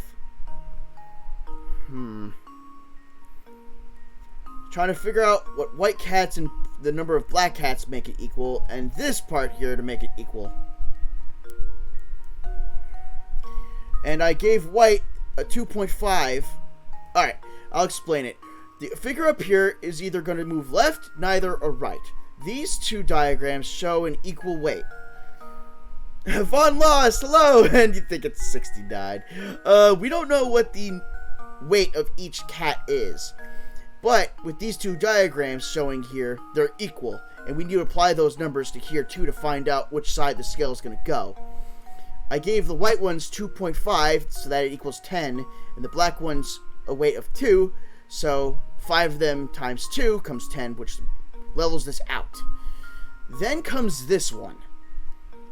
2.5 and 2 2s would become 6.5. Which we now need to figure out what the reds could equal up to become 6.25. Which would actually mean 6.25 divided by 3. Which is going to give me a remainder, which means this strategy is not going to work. That, or I got it backwards?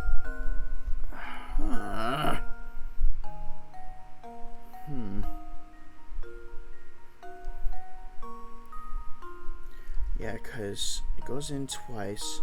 6, 2. Yeah, that can't go in there. The 5 comes down.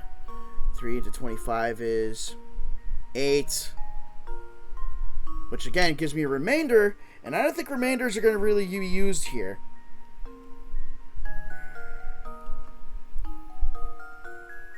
Which means, what the heck are these red ones going to be?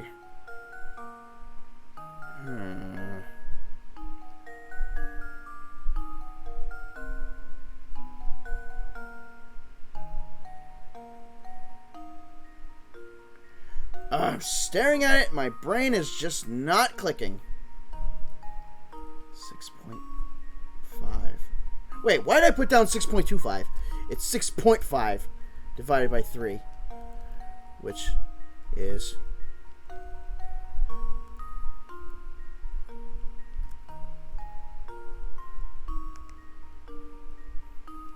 oh, Jet believes they got it. Lay it on me.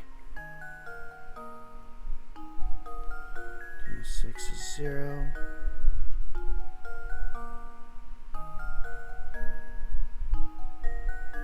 We'll let you work on it a little more. Okay.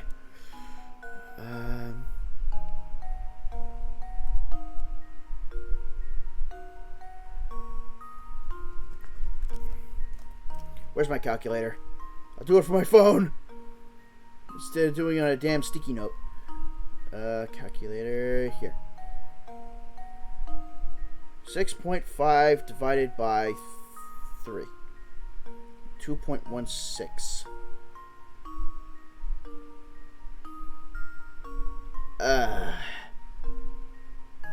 2.16 times 3. 6.48. This still feels weird with the whole decimal thing.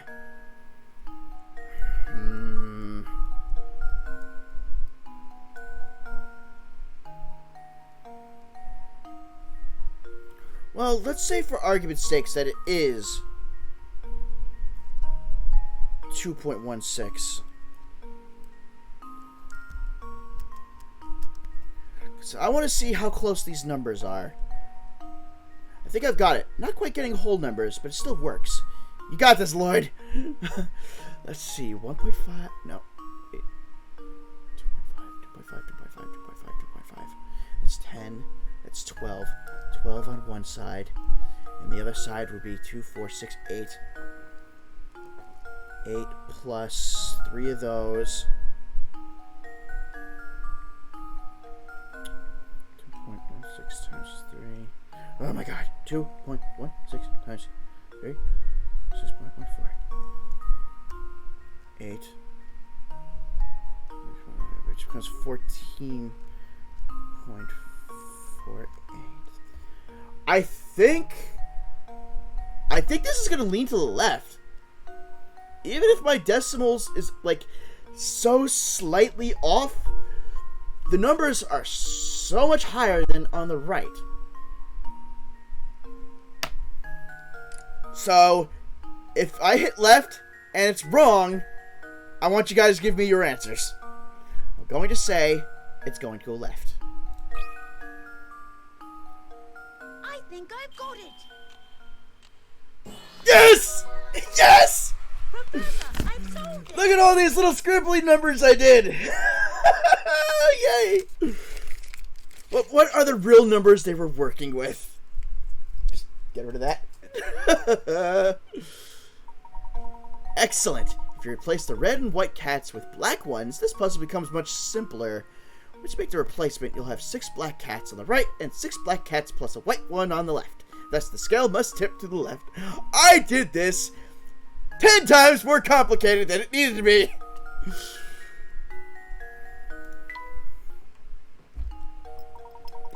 Once you realize how you need to look at things, it's not a terribly difficult problem, now is it? We found a painting scrap. Yeah, you need to earn 4 more points, then you'll have a funny number. Oh my gosh.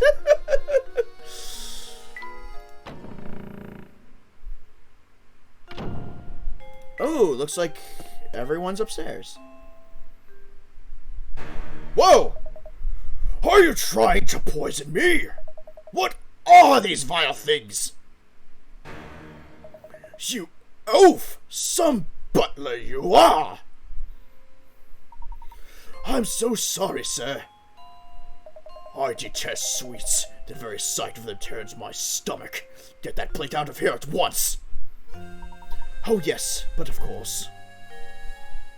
Thank you for the redeem of hydrate.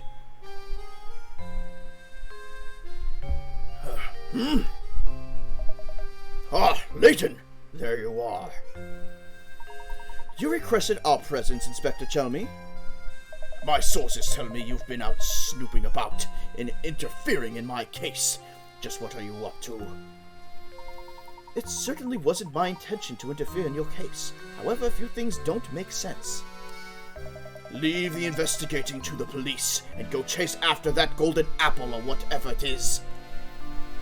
Don't you worry your pretty little head about it. I'll find Simon's killer. Of that you can be sure. Now, unless you have something else to say, I've got work to do here. Understood. Good day, sir. That inspector has some nerve dismissing us like that. Like I said before, I don't like him one bit. What do you say we go ask Ramon about yesterday, Luke? Very well, but let's talk to people upstairs first. Maybe they got some puzzles for us. Oh, Professor, you just simply have to help me. I've got another puzzle in my hands I just can't solve. As a man of the world, you know there's nothing women find more alluring than competence. I'm counting on you, sir. Don't doom me to an eternal bachelorhood. I think we've understood from the first time one of your main reasons you're not getting a girlfriend. Pinboard shapes. The cross shape on the pinboard below has 9 pins inside it and 16 outside of it. This also looks like a game that I remember seeing as a kid, but I cannot place a name to it.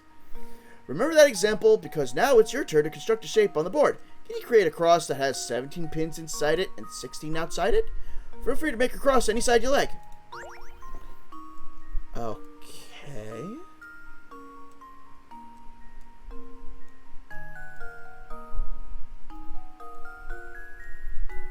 A cross shape with 9 pins inside and 16 outside. And I'm supposed to make a cross that has 17 pins inside and 16 outside.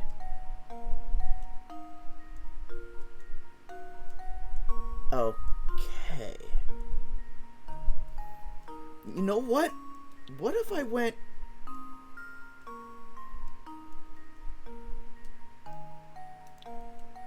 like this?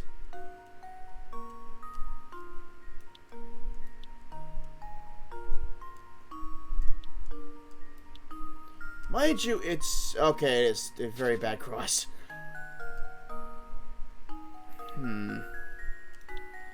Right there. There. Or maybe... no. Or maybe I'm starting at the wrong point. There. There. There. Hold on, I have...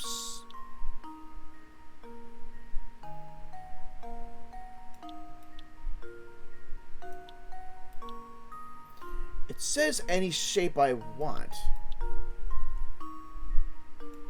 Okay. Okay. This is starting to look good. 9. Okay, the blue one is 9 pins inside, 16 outside. Alright, cross has 70 pins inside and 16 outside. 1, 2, 3, 4, 5, 6, 7, 8, 9, 10, 11, 12, 13, 14, 15, 16. No, wait, did I count wrong? 1, 2, 3, 4, 5, 6, 7, 8, 9, 10, 11, 12, 13, 14, 15, 16. Ugh. Okay, so maybe this way instead.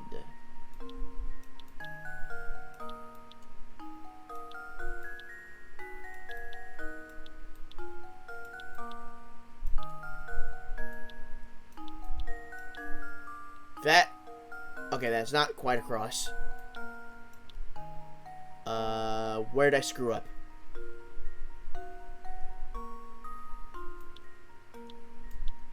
That's where. 1, 2, 3, 4, 5, 6, 7, 8, 9, 10, 11, 12, 13, 14, 15, 16. 1, 2, 3, 4, 5, 6, 7, 8, 9, 10, 11, 12, 13, 14, 16, 17. Got it! There we go. Correct! The key to success. That's right, this puzzle is a cinch one. You figure out that the cross needs to be placed diagonally on the board. Sometimes the only thing you really need to solve a puzzle is a little creative thinking. Black Soul Boy, with this puzzle solved, I feel I've drawn one step closer to the altar. Yeah, altar of, like, your death from diabetes or something. Wall clock. Give it to Layton. Alright. Lady Dahlia, do you have a puzzle? Oh, Professor, how fortunate that you're here at a time like this. I have a favor to ask of you. Please, madam, ask away. I'm happy to come to your aid in any way I can. Thank you, Professor. Could you solve this puzzle for me? Though I'm not feeling up to the challenge, it won't solve itself. Also, you're kind of getting in the way, Rotom. Hold on. No, no, no, no! We had a problem with this question last time, and that was with Dad. How old is Mom? I'll leave you here instead. There. Here we go, ladies and gentlemen. A father and son are having a conversation. The father turns to the son and says, "Shut up, we've gone through this before." You know, son, there's a time when your old man was twice the age of your mother. Of course, the next year I was only 1.5 times her age. But still, that's pretty amazing, huh? If the father is 44 years old, how old is the mother? Funny enough how the 44 years old was the correct answer for how old Dad was. Okay. There was a time when your old man was twice the age of your mother. Of course, the next year, I was only 1.5 times her age. But still, that's pretty amazing.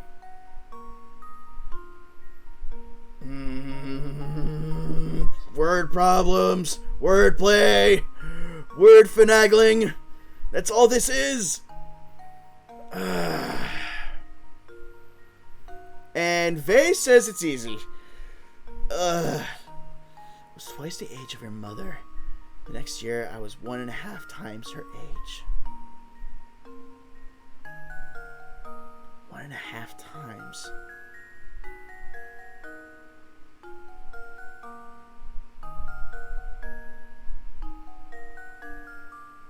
Alright, he was 44.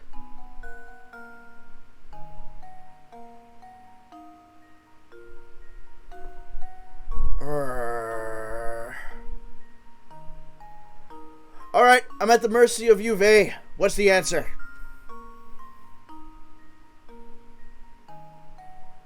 I'm also at the mercy of you, Jet. I'm at the mercy of anyone. Just help me. Get me out of here. I hate these problems so much. Should be 43? That's pretty...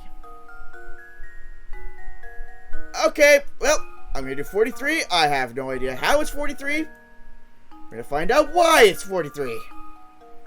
But is it 43? There we go.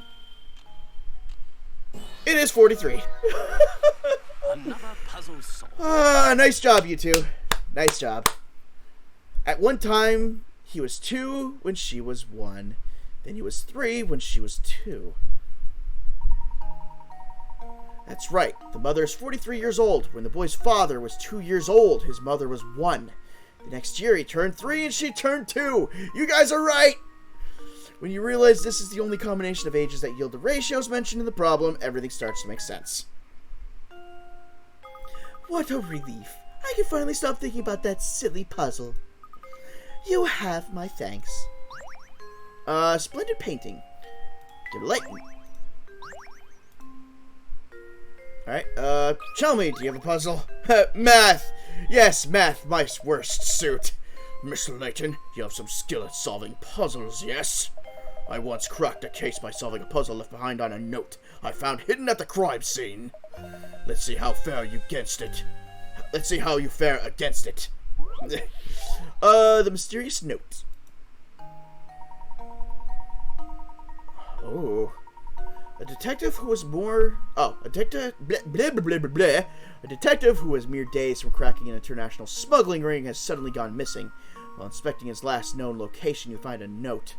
The note appears to be nothing more than a series of numbers, but your gut instinct tells you that this note will reveal the name of the crime's kingpin. Currently, there are 3 suspects in the case. Bill, John, and Todd. Can you break the detective's code and find the criminal's name? Oh! I already see this. Flip the note. Bill is boss.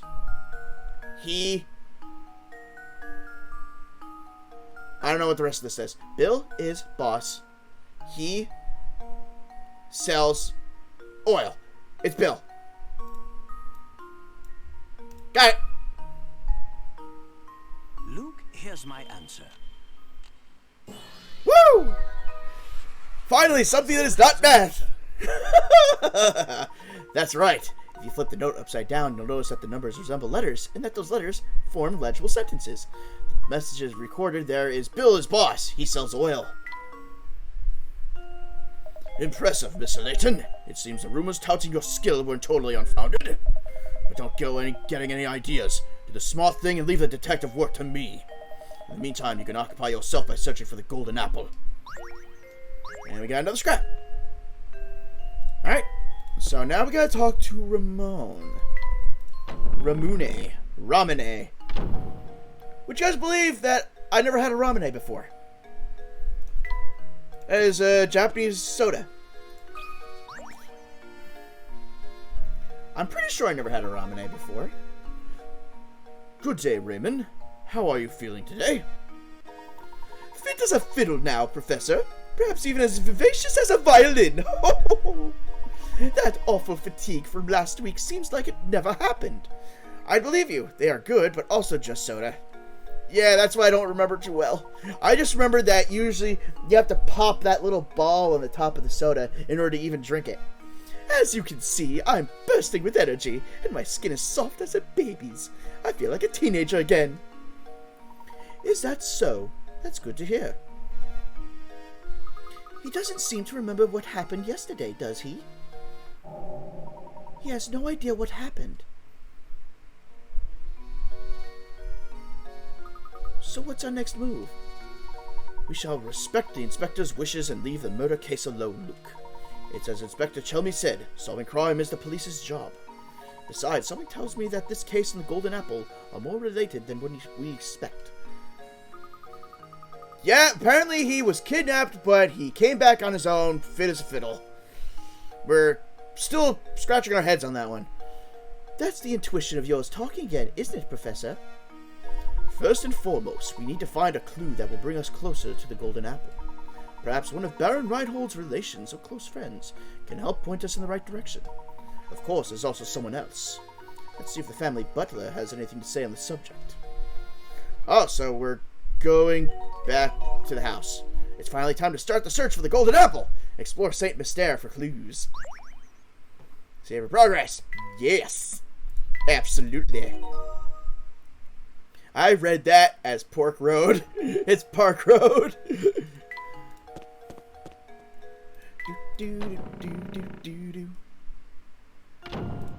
Alright, Butler. What do you got? Back so soon, Professor? Matthew, I was wondering if you knew anything that could point us in the direction of the Golden Apple. Anything you know would be of great help. For example, did the Baron say anything before he passed away? I'm so sorry to disappoint you, Professor, but the Master never said anything of the sort to me. I'd very much like to help you in your search, but my duties here prevent me from leaving the grounds. If only Ingrid was around to provide some assistance. I beg your pardon, sir? Ingrid? It's been years since she left, but Ingrid used to work as a servant in the mansion. She was Flora's nurse, and she often helped me with my work. Matthew! Yes, madam! I'll be right there! Please excuse me, sir. The lady calls. If you're curious about Ingrid, why not pay her a visit and talk to her herself? Let's see, at this time of day, I'd imagine she's out walking around by the general store. Please do me a favor and tell her that Matthew sends his regards. Certainly. I'll be sure to pass on your message. Thank you for all your help, Matthew. Is it Ingrid, that sweet old lady we passed by before? Yeah, her! I forgot about her. Indeed. We also saw her in that picture of young Flora. Come, Luke, let's go find that old girl. Off we go, then. The journal store is just outside the mansion, right? We'll be there in no time. Okay, we're going to the journal store. Nice. That was some easy progress right there. Find Ingrid! Oh! I don't even have to go in the store. She's right here. Oh, goodness me. If it isn't Mr. Layabout, was it? The name's Layton, madam. That's right, Mr. Layton. What can I do for you, sir?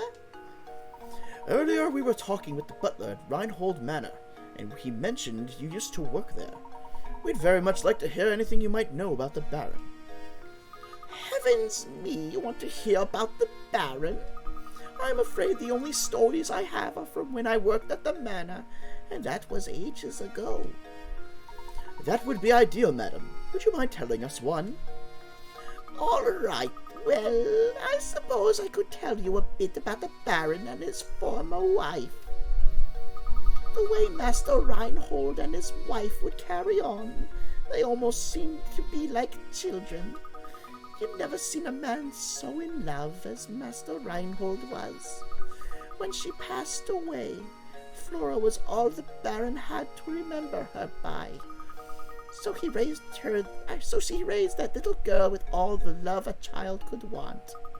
The things he'd bring home for her, toys from all over the world, and teddy bears as big as yourself. He was in high spirits in those days. He really wanted to give her 2 parents' worth of affection. So where has Flora gone? Your guess is as good as mine, sir. I have no clue where that girl went. She left the mansion well after I stopped working for the Reinholds. Some say Lady Dahlia put Flora on the street to keep the family riches to herself, but that's nonsense.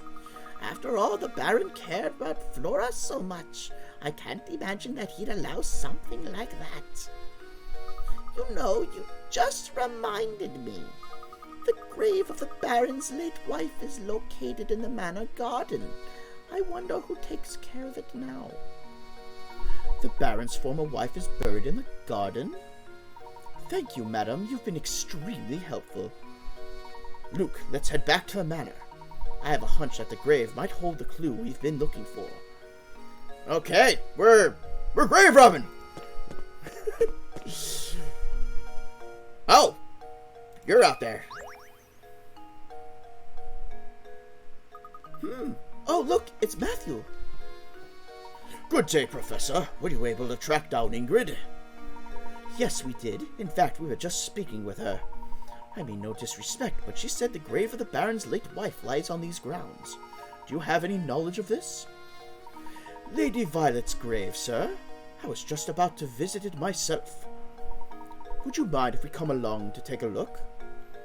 Not in the slightest. Right this way. Whoa. It's nice and kind of eerie at the same time. Here's the entrance, sirs. Please watch your step on the way in. Aw. This is Lady Violet's grave. Gosh, this place is really nice. It's not creepy at all. The late Baron, rest his soul, told me to keep this place in proper order, and I have tried to do so. Here sleeps Violet, my one true love. This statue looks so much like Lady Dahlia. It's hard to believe it's someone else.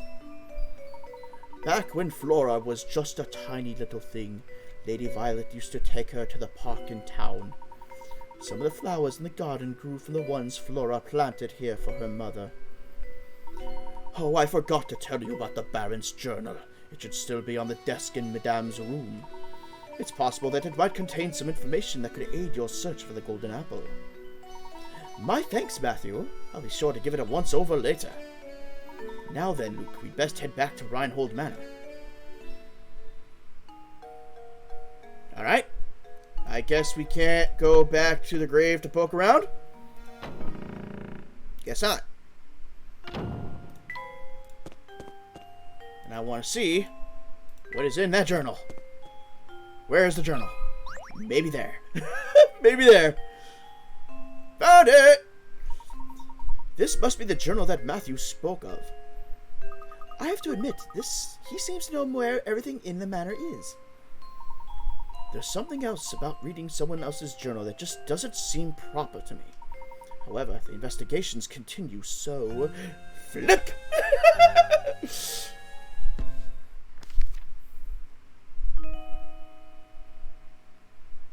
The craftsmanship of it is simply remarkable.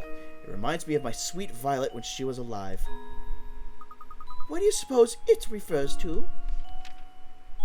Flora doesn't like the thing at all. I've seen her run away from it on multiple occasions. Recently, she spends more time playing by dear Violet's grave than anywhere else. I'm sad to say I doubt Flora will ever take to it. I can't blame her, as I've changed its memory. It felt terrible forcing that change on Flora, but I just couldn't bear to see it like that anymore. Violet, there can never be another you. You're my first, my last, and my only. Changed? Its memory? I'm not sure what the Baron means, but this is clearly vital information here. I collapsed some days ago and have been bedridden ever since. I feel as if I have failed Flora as a father. I can only hope that when I am gone, the people of the village look after Flora and care for her as I did. He must have been terribly ill. It seems I am not long for this world, and the time has come for me to say goodbye to my little Flora. I have left everything in Bruno's care now. Flora, I pray you find happiness in this life. I have disclosed the location of the secret place in a note that I've left with an old friend. It is my most fervent hope that the seeker of the golden apple finds it and grants my dearest wish. And you're right. It's best not to go grave searching. Professor! Baron Reinhold's old friend. We must seek out this person, Luke. But Professor, how could we possibly find that person with nothing but this journal to go on? Haha, it's like I always say, Luke. Any good investigation starts on the street. We'll just have to ask everyone in town about the matter. What? I mean, of course. You're absolutely right, Professor. Let's get to it. Of course, any good investigation also needs direction. Let's start out by asking Ingrid a few questions. She seems to know a great deal about Baron Reinhold. Okay, we got some juicy information. And, alright, yeah, I already talked to you. Change its memory. What? It makes it sound like a computer.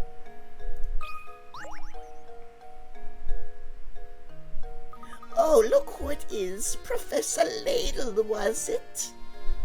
The name's Layton, madam.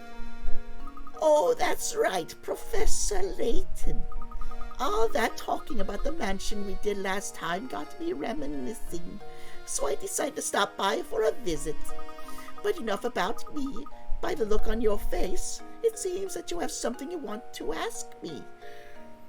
Okay, who's the robot? From what the journal said, it said that it altered its memories. This sounds mechanical-like. Which might actually explain those cogs we find. Huh. As a matter of fact, I do. Do you happen to know who Baron Reinhold considered his close friends? His friends, you say? Well, he wasn't exactly what you'd call a social butterfly. I'm sorry, that's really all I knew of his friends. Oh, wait a moment. I do believe I saw that Zappone fellow pay a visit to the mansion a few times. Professor, could she be referring to that man we met? Ah, yes, that gentleman with the fancy little mustache. We should ask if he knows anything. I would wager he's still hanging by the fork in the road just beyond the clock tower. Okay.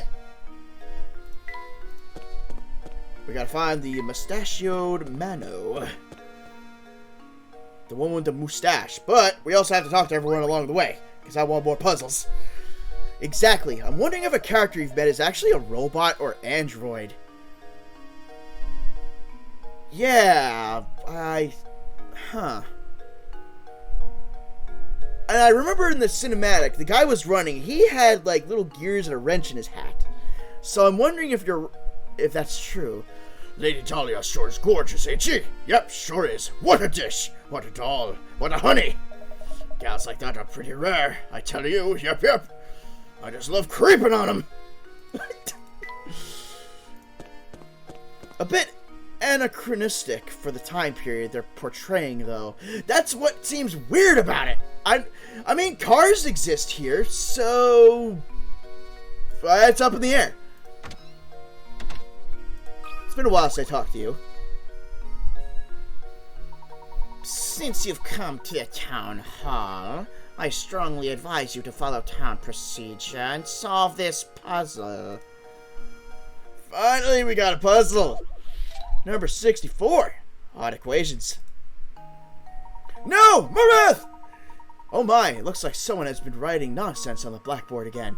It turns out, though, that under certain conditions, these strange equations are actually correct. 8 minus 6 equals 2. 8 plus 6 also equals 2. Assuming the above to be true, what does 7 plus 6 equal?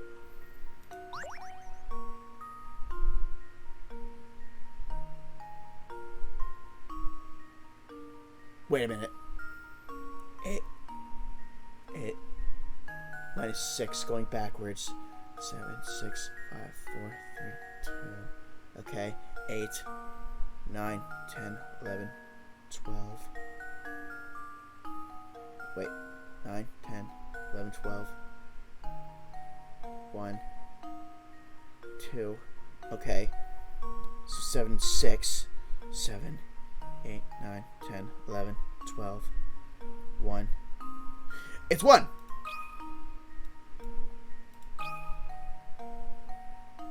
There we go. Got it! Got it! Another puzzle solved. You're correct! This puzzle is using time as a framework for the calculations. If you take 6 hours away from 8 a.m., the time becomes 2 a.m. Move forward 6 hours from 8 a.m., and the time becomes 2 p.m. Therefore, if you add 6 hours to 7 a.m., you should arrive at the answer, 1 p.m. You can, of course, reverse a.m. p.m. and still find the solution. I wasn't even worrying about the a.m. p.m. Thank you, that will do nicely. Now, please vacate the premises. Don't ask me how it immediately clicked in my head as a clock, but it worked that way. Hello, sleepy boy. Nothing good can be said about that tower. I heard it's all sorts of scary. You should stay away. Yup. Alright. Let's head back. That wouldn't work in military time. You know, you're all right.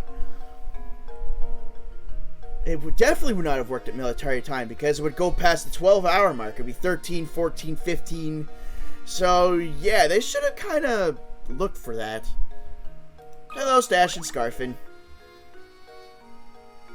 If you really want to understand Saint Mystère, you'll need to search the village thoroughly. Good luck, fellows. You'll need it. Ooh, the lady is not here.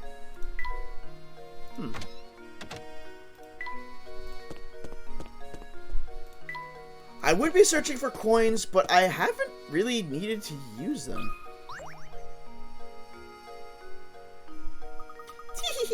Who are you looking for this time? Want to rest for a minute and solve this puzzle? Number 77. Which job? Whoa! No, this looks like a math problem.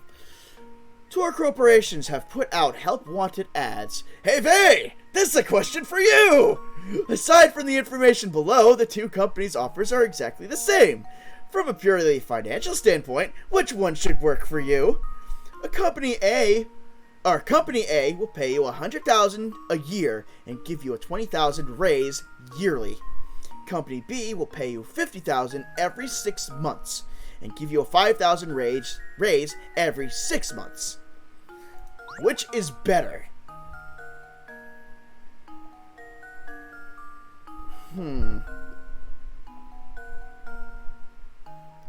Sorry if I called you out there. But hey, you're the mathematician and the one that's still searching. So this kind of fits you pretty well.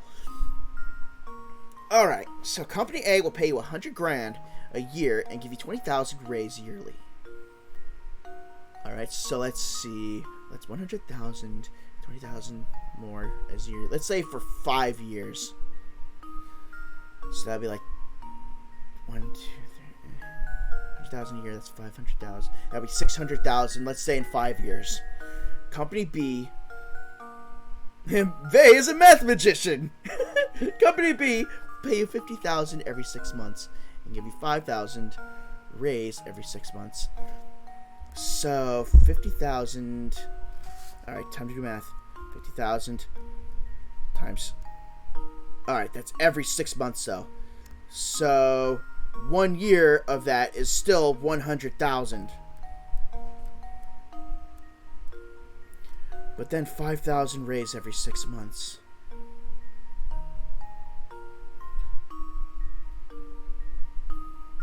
Like Pythagoras?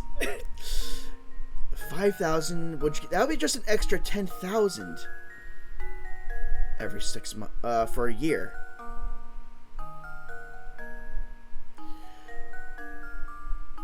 Whereas you would be getting 20,000 yearly. So you would want the 100,000 a year and 20,000 raise yearly, because every 6 months would still equate to 100,000, because that would become a year, and that's a year. But this raise is by 20,000 a year, and the 5,000 raise is every 6 months. Double that to become 1 year, it's still 10,000. So it would be 100,000 a year with the second choice, and 10,000 a year. So yeah, I think Company A would be the better option.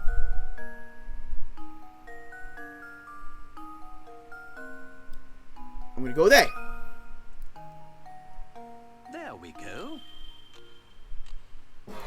What? I suppose I thought wrong. But why is it that you earn more money with the other company?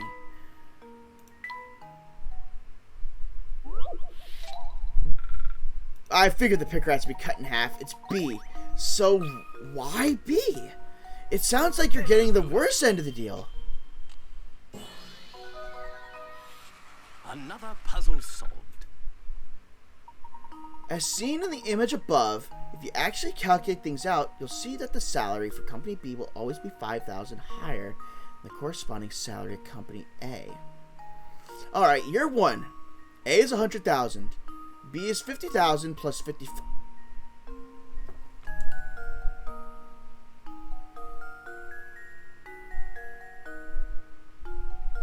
So in year 1, A gives you 100K, B gives you 105K. Wait a minute.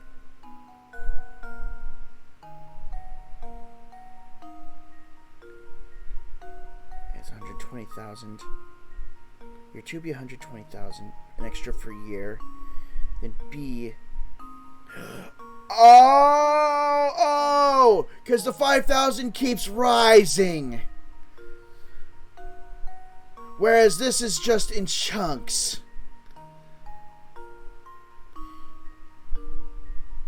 Okay.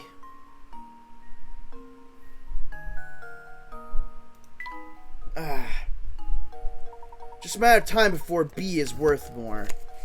You're right. You're right. Once again, Lloyd, not good at math. Oh, you did it. Okay, I guess I should give you some info as a reward. You know Lady Dahlia, right? She's planning to keep the fortune to herself once it's found. And you've been helping her all along. Don't you feel so dumb? Tee. Houseplant. Give it a look.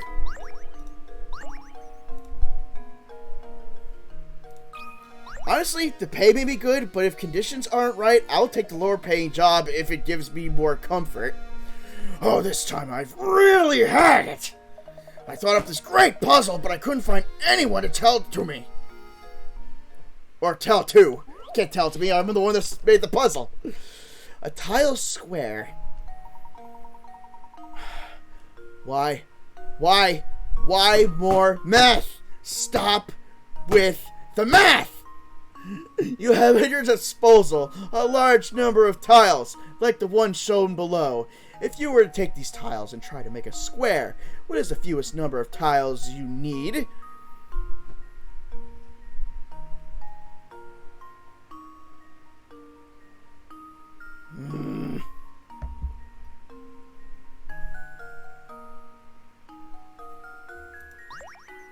Can I draw in here? Okay, I can.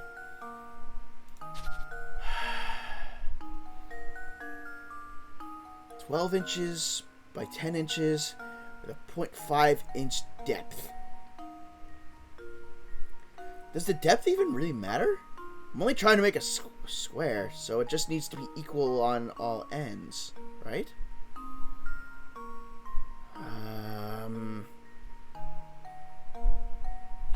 We're taking these tiles and try to make a square. There's the fewest number of tiles you need.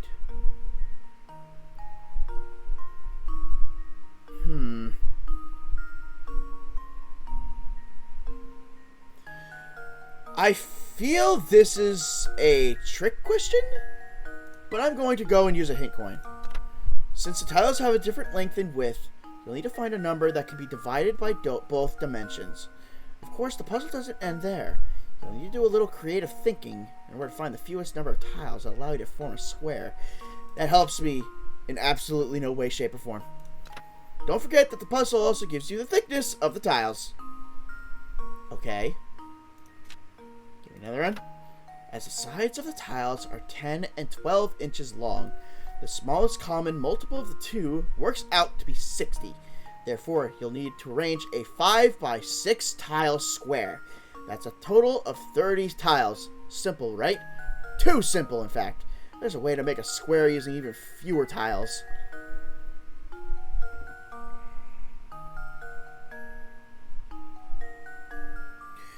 Can you cut the tile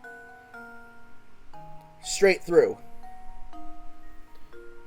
Like, that's the reason why there's a 0.5 inch here. If you cut it in half through, that becomes a 0.25 inch depth. But the 10 and 12 are still the same. So I'm going to say 30. Please be right. There we go. Give me some credibility. God! Oh, how embarrassing. I thought you could cut it. No cutting needed. What?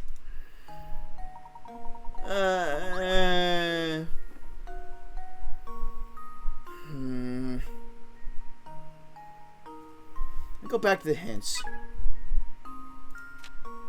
As the sides of the tiles are 10 and 12, the common multiple of the two works out to be 60. And you'll need a 5 by 6 tile grid. And 5 by 6. 1, 2, 3, 4, 5.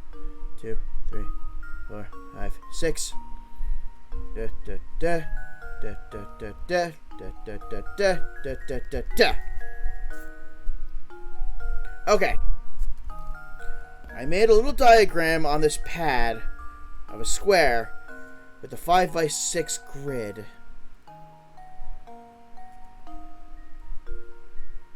Wouldn't you be able to kind of shrink this down?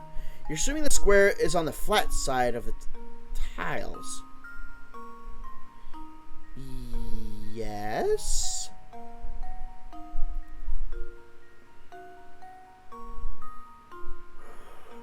No, wait a minute. What if I stack them? That would mean I would just need to stack enough to where this number also becomes a variable to 60.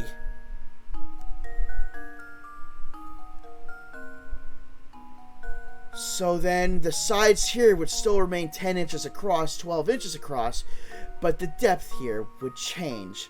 So 0.5 would become 1. And then 0.5, if I add... Alright, so with 1, like 1 here is 0.5. Add another one, which makes 2 tiles, makes 1 inches. Add 2 more tiles, which becomes 4 tiles, makes 2. And 2 works with 60. That way it sticks with 12 and 10. So then the answer is 4 tiles? That should do it. No. Frankly, I'm...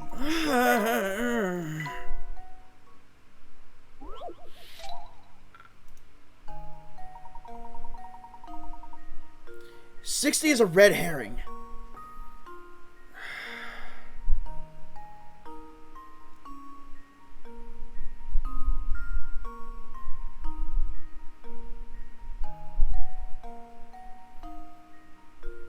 I still think the stacking thing might be working. So, I'm going to ignore the 60 that the game gave me totally. Because I want to start stacking tiles.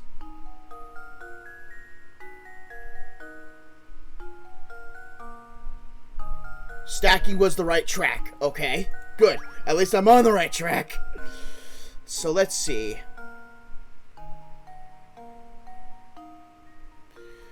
So, what if the depth ends up becoming... What works in 10 and...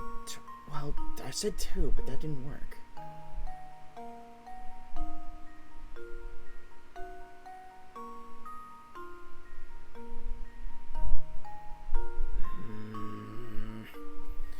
So what if I also make this 10 inches deep? That means this one... That comes 1, 2, 3, 4, 5. Double it, that becomes 20 tiles. Which makes it 10 inches deep. With 10 inches going across and 12 here. So let's try 20. That should do it. That's the answer! 20! Another puzzle solved. It took a few attempts, but at least it got correct. Good work. The key to this problem is realizing that the tiles have depth to them. Once you understand that you have a third dimension to work with, the rest should fall into place for you. Yeah, remember, you need a square, not a cube.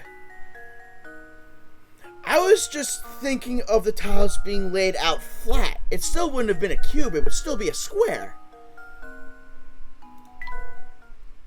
Oh well. And third sticky note paper getting chucked across the room. Oh, come on! I was all ready to tell you the answer and everything. But no! You had to go and ruin it by answering before I said it was okay, didn't you? Didn't you? Have you ever considered the strong possibility that you might be a jerk? Jeez, maybe there's the strong possibility that you're the problem.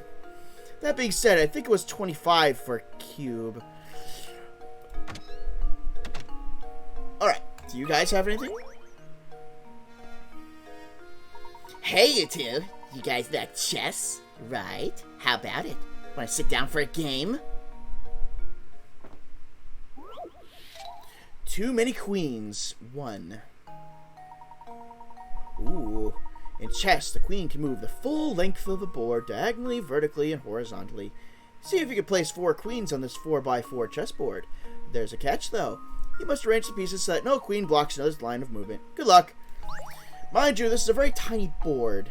So, as long as I keep things relatively narrowish, like that, I should be good. I just have to kind of play around with them.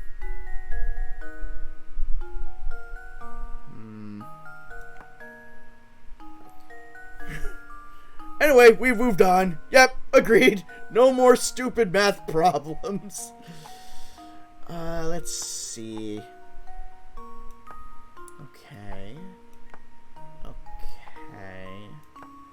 Okay, I think I got it. Okay, good. Good. Good. Good.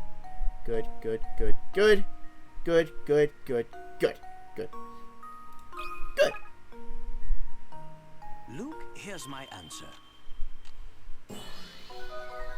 I love me some chess. Another puzzle solved.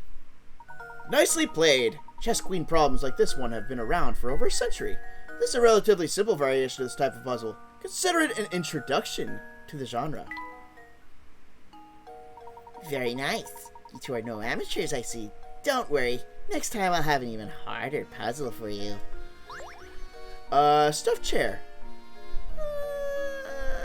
Give it a Layton. Do you have another puzzle? Like, can I get the number 2?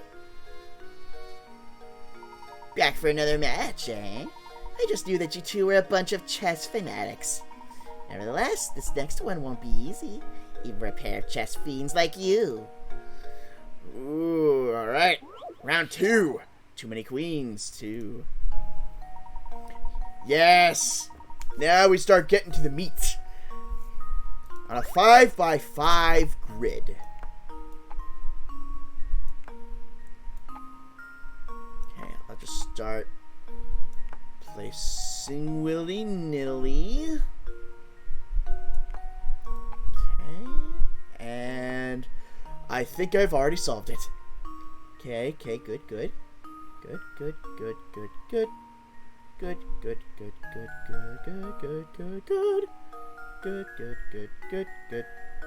And good. Done! Done! Not even a minute! Critical thinking is the key to success. Very nice. This one was a bit tougher than the 4x4 version, wasn't it? Absolutely not. There's more than one answer for this puzzle. So if you really want a challenge, search for alternate solutions. Wowzers. Looks like I'm going to have to think up a harder puzzle if I want to stump you. I can't wait for you two to see my next puzzle. Alright. How about you, garçon? Good day, fellows. Did you ever track down Ramon? Indeed we did. Thank you for the assistance in the matter. Good to hear. Well, since you're here already, why not take a load off and rest for a bit? What's this? Oh my, where did I put that measuring cup? Is something the matter? Oh no, it's the measuring cup puzzle again. I have 16 quarts of water that I want to divide into equal portions of 8 quarts apiece. The problem is, my measuring cup seems to have grown feet. Can you think of a way I could use these 7 and 9 quart pitchers to divide things up? How about this? How about you just get the 16 quart thing of water, grab a whole ton of straws, give them to everybody, place it in the middle of the room, and tell everyone to slurp down. That is the easiest way to do it than this cockamamie puzzle. You have one 16-quart pitcher full of water, one empty 9-quart pitcher, and one empty 7-quart pitcher. Using nothing but these 3 pitchers, can you divide the water evenly so that the 16 and 9-quart pitchers are each holding exactly 8 quarts of water? Alright. Here we go again.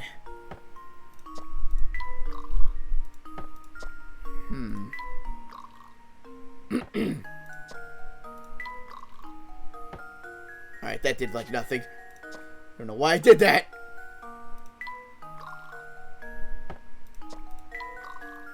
Alright, that's empty. Pour the 7 back. Alright, now we got a 2.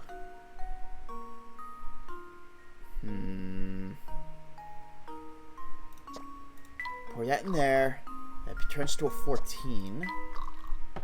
Okay. 9 and 5.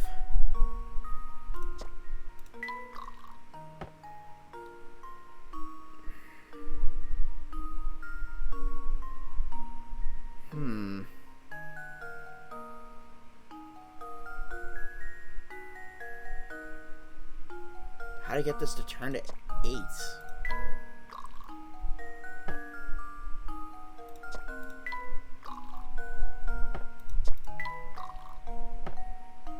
Okay, 2.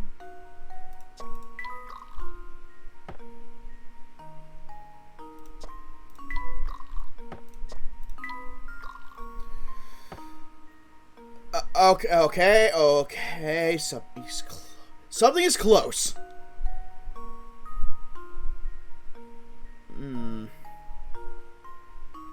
Definitely close.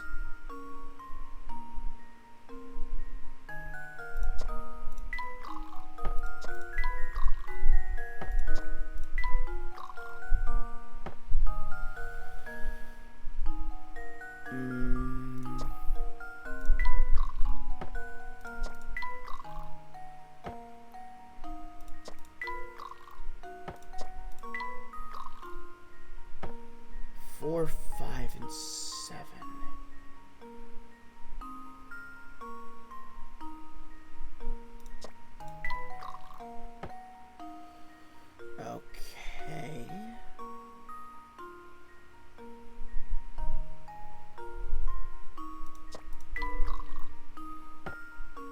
13.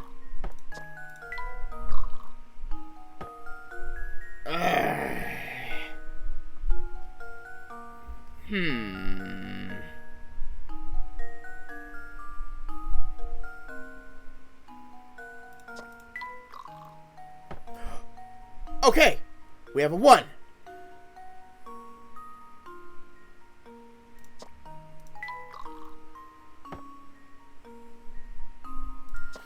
Alright, so pour the 1 in there.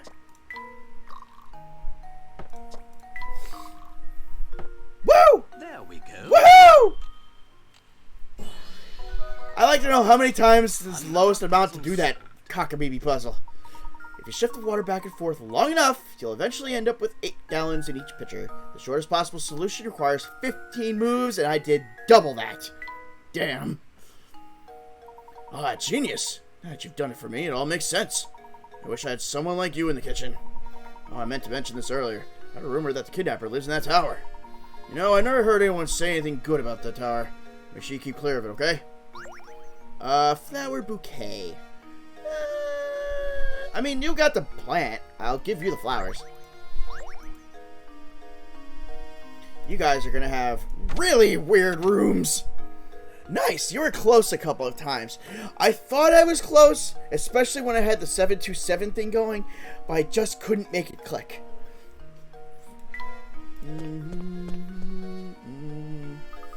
Huh? It's still locked shut. Just when will this place open? I wouldn't get your hopes up. The gate's covered in dust. I don't think anyone's been here for a long time. Alright, so now we gotta go and find Zapone. Oh! Cat and girl again. Because they just love this place for some reason. That cat and mouse seem to get along pretty well, don't they? Do you think so, Luke? I would have guessed the cat was tormenting that poor mouse. But if you say the two of them are friendly, I believe you. Of course, it has to do with animals. Leave it to me. By the way, Professor, have you heard this one before? Alright, number 65. What's E? E is a drug, good sir. E is a drug. According to the diagram shown here, A equals 2, B equals 3, C equals 3, and D equals 4. So what does E equal? Okay.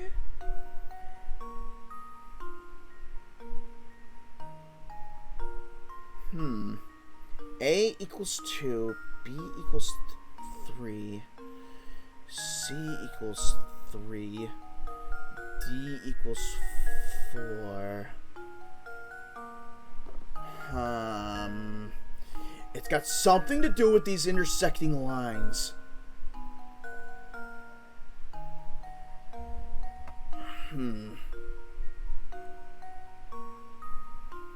Alright, so 1, 2. Okay, so 2 intersecting lines does that.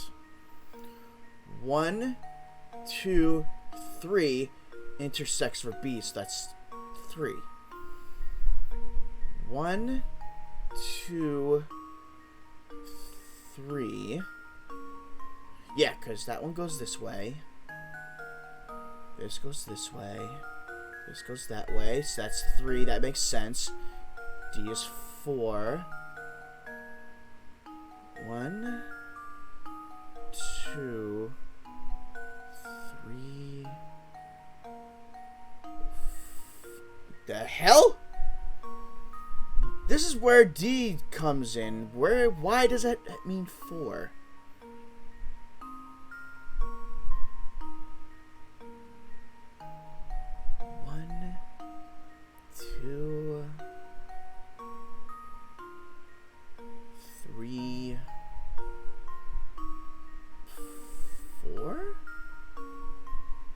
So then 1, 2, 3, 4. Yeah, D is confusing.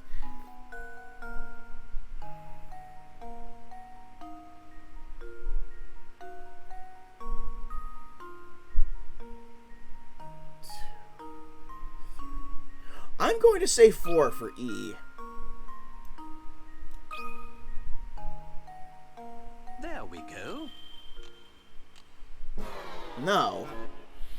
I Give it a suppose try. I thought Try to wrong. find a rule that governs the value of each letter.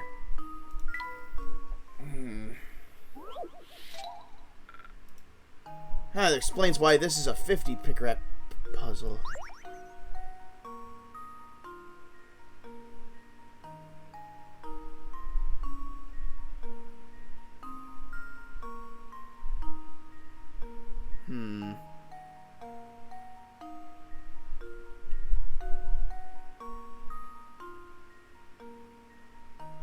Alright, it's not what I thought it might have been. It's not stroke related.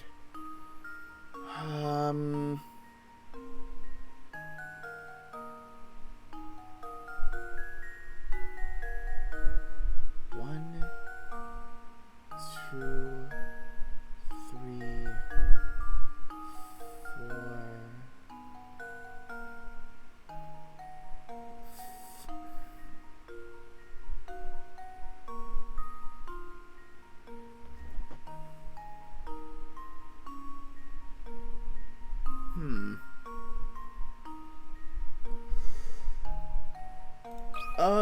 It's not 4, maybe 5? Because I think it's like, I'm just gonna put in random numbers. Maybe 5? Luke, here's my answer. Okay, it's 5, not 4. Puzzle has an answer. But it must have something to do with the lines. Well done. The number assigned to each letter refers to the number of sections that are touching the labeled section. Alright, so A is 1, 2. Oh! Okay, so it's not the lines. It's the sections it's touching. 1. But that doesn't make sense, because technically at this point, this would be touching. So that would count. But I guess they're just talking about, like, flat section. And then D gets that, and that. B touches this, this, and this. E touches this, this, and this. That's what I was thinking, too. Like, where they converge. But it swooshed both of our heads. Gosh, I sure was sure I'd come up with a really good puzzle, but it was still too easy, I guess. Alright, we got time for one more puzzle, since I'm pretty sure the girl has one. Good afternoon, mister. Hey, I'll tell you a secret if you solve this puzzle for me. It's about a girl who's about to have her birthday. Okay, this is a nice, pleasant one to wrap things up. Birthday girl! And oh my god, it's 60.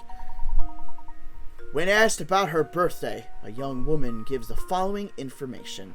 The day after tomorrow, I turn 22, but I was still 19 on New Year's Day last year. When is her birthday?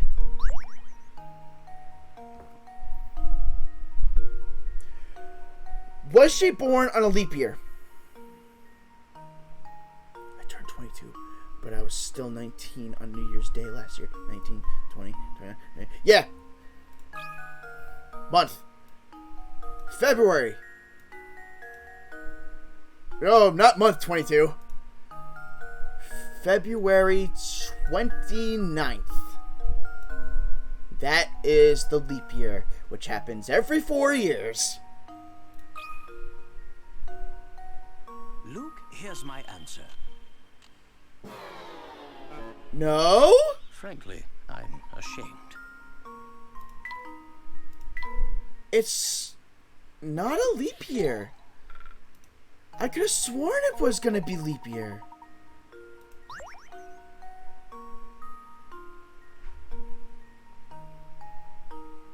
The day after tomorrow, I turn 22, but I was still 19 on New Year's Day last year. Did I get the date wrong? Hold on a minute.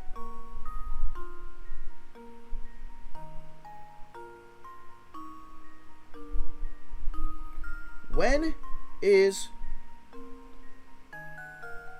leap year?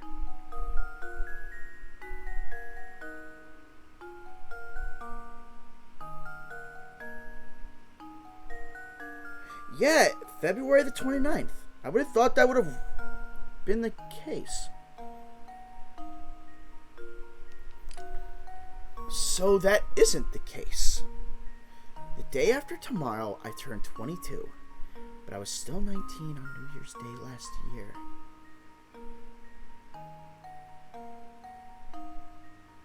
When is her birthday?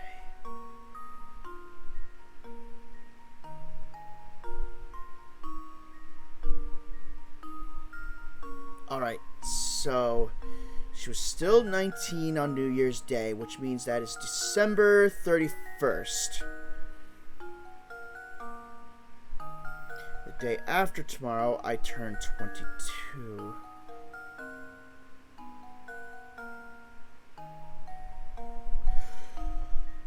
What in Sam Hill is this? The first thing you should do is determine what day this exchange is taking place. The woman says she's turning 22 in 2 days, so right now she must be 21. Hopefully these 2 points will give you something to go on.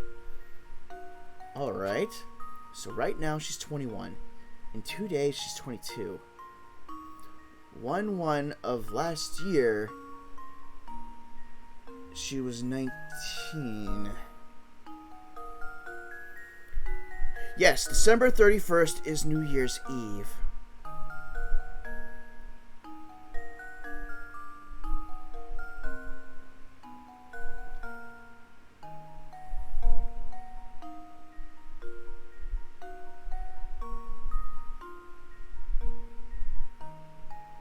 But I was still 19 on New Year's Day.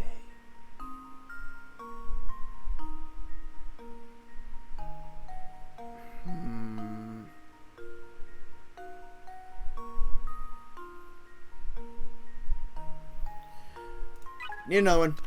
The woman will turn 22 in 2 days, and her birthday, like all birthdays, lasts but 1 day. She also mentions her age last year. A year, on the other hand, is a much larger period of time to deal with. In order for her statement to be true, her birthday needs to fall on a particular day. Think about how the above 2 facts help to narrow the possibilities. And it's not leap day.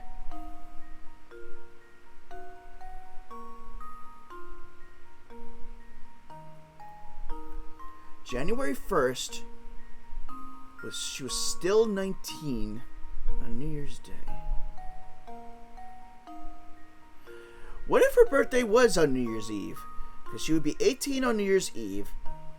Then she would be 19 on then. Time travel. Then it'd be 20.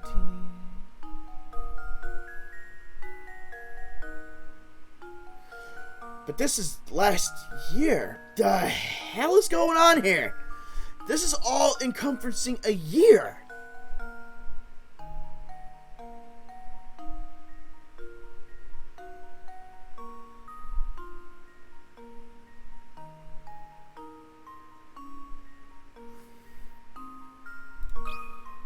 Month and day.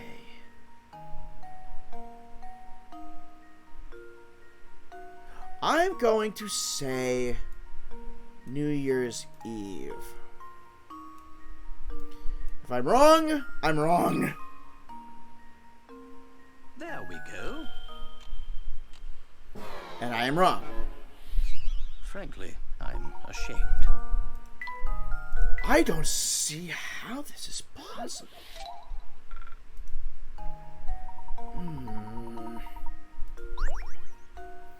In 2 days, she turns 22.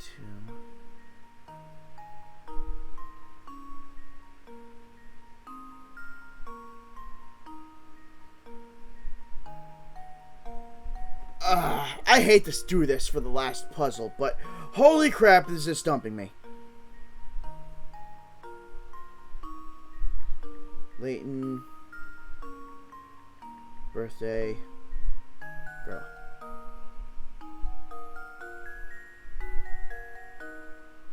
Let's see.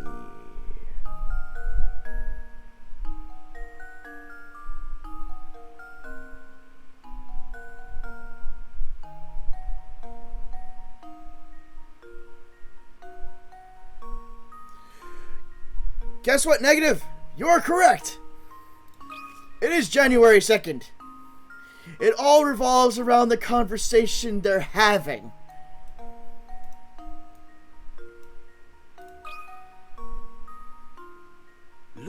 Here's my answer. Wow, what a way to end stream. A puzzle to completely Another decimate puzzle me. solved.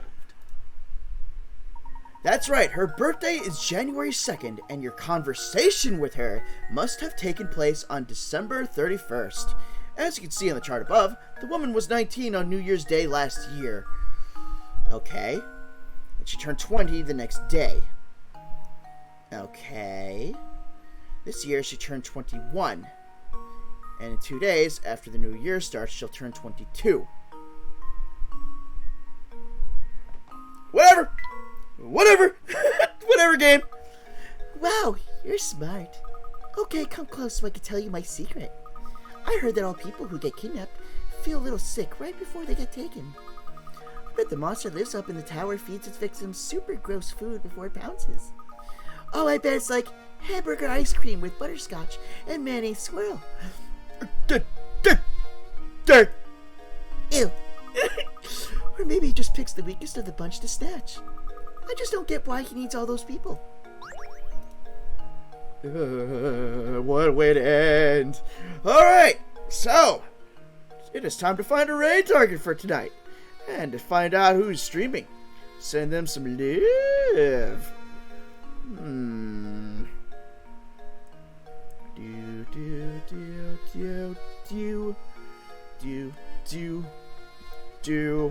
I'm going to send you guys to Clip Queen, and she is streaming Monster Hunter. Oh, you have a question? What is her question?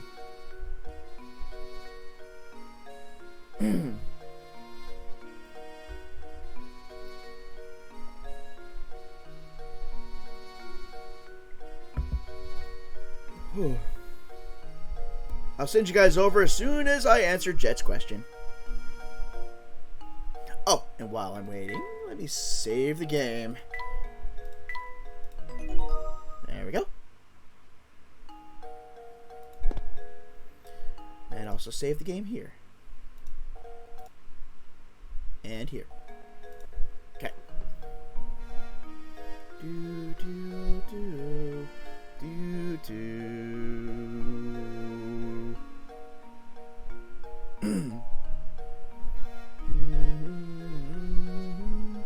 About your 10K redeem, how do we find out what games we can select? Is your backlog listed on your Discord server?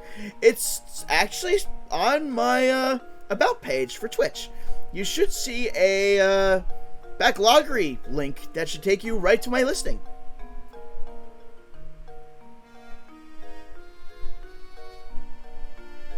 No worries. No worries. But yeah, you should definitely be able to find the backloggery there.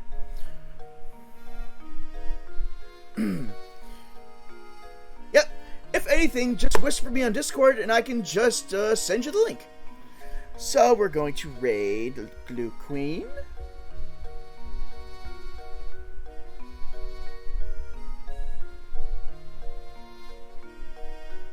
Huh, you don't see it.